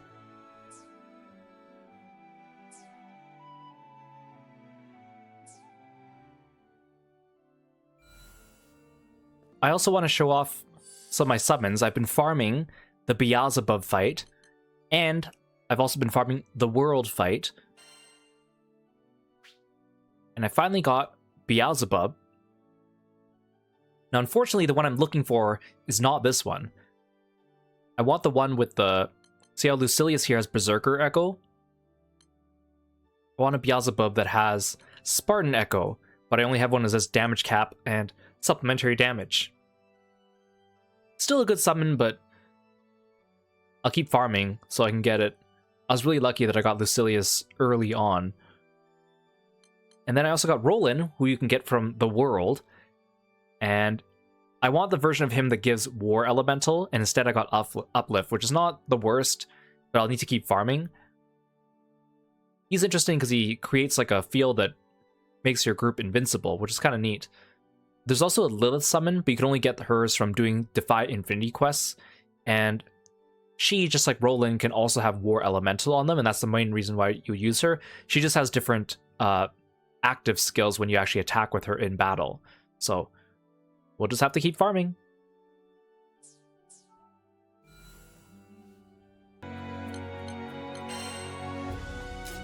Glossary, the Foe, and the Oda Jimoki gang were added.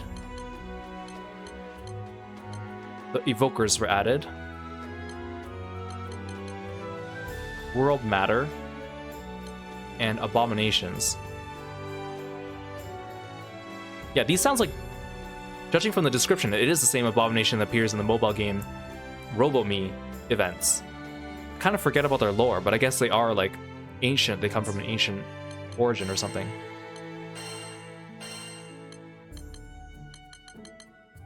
Complete all the Fate episodes, and for the new characters.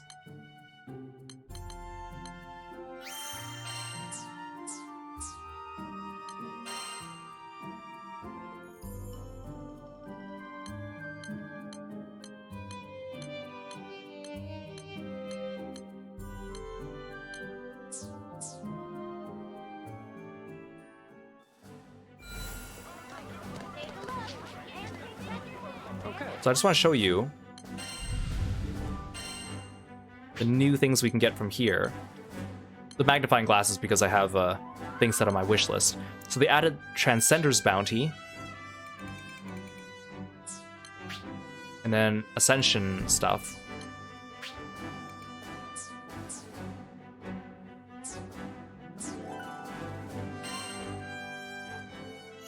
And I don't know if I ever showed you guys...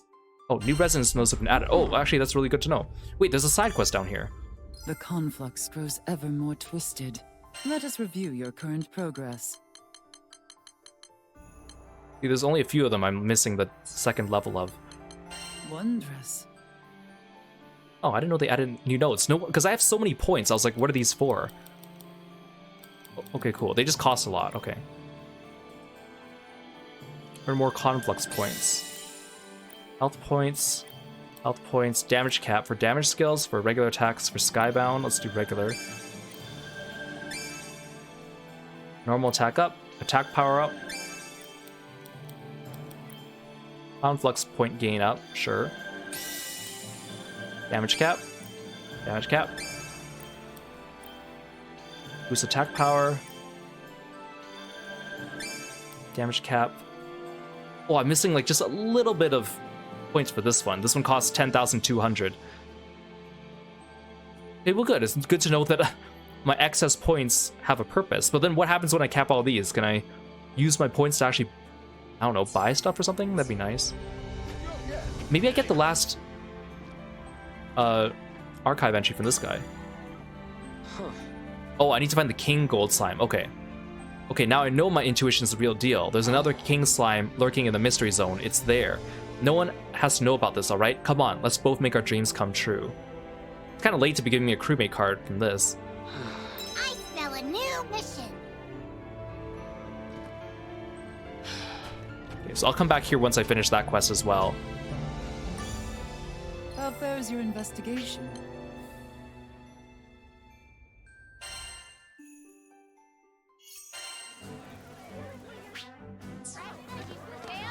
I also want to show you, once we finished the final boss, they added extra treasure trade stuff.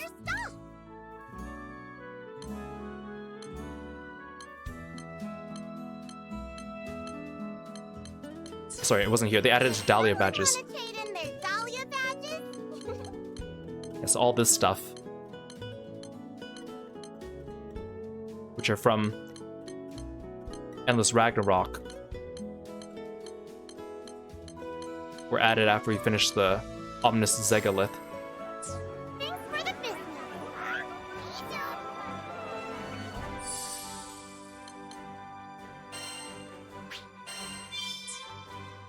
Okay, we finished all the Fate episodes. Now, I saved these 3 for last because they were the last 3 characters to join me.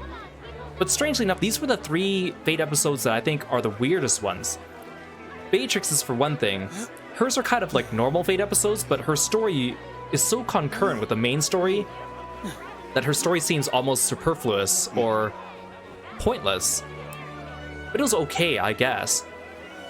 Frow's followed a little bit of a different format than the others. She had a longer introduction, and then the second fight wasn't until an addendum at the end, which I thought was an interesting way to go about it, but ultimately doesn't really change the format. Her story was still fine. Fetiel's was weird.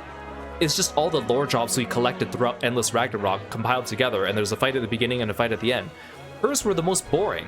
Like, I think it was the most interesting way of doing it, because they go in reverse order as well, but ultimately also the most boring. It's just boring lore drops that you can kind of space out and not really pay attention to. So I'm actually kind of disappointed about that, because I feel like it would have been a good chance to, like the other Fate episodes, show off some of her personality or something like that, which didn't happen.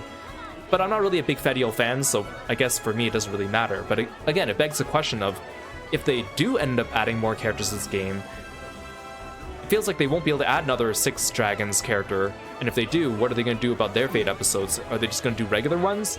Are they going to make them overlap with Fetiel's? Who knows?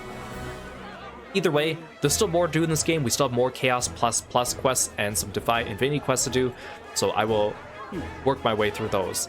But thank you so much for coming and joining me on stream. I know these Fate episode streams are not as engaging as the usual ones because there's less gameplay and a lot more sitting back and reading, but I appreciate you guys stopping by, even if it's not as fun of a stream, I would say, as usual. Okay, I just want to make sure he's not ending. Okay, let's go say hi to Jaws. He's doing a Donathon stream, so we want to go say hi to him and wish him some luck. And I'll see you guys next time. Until then, fight on, froggy friends.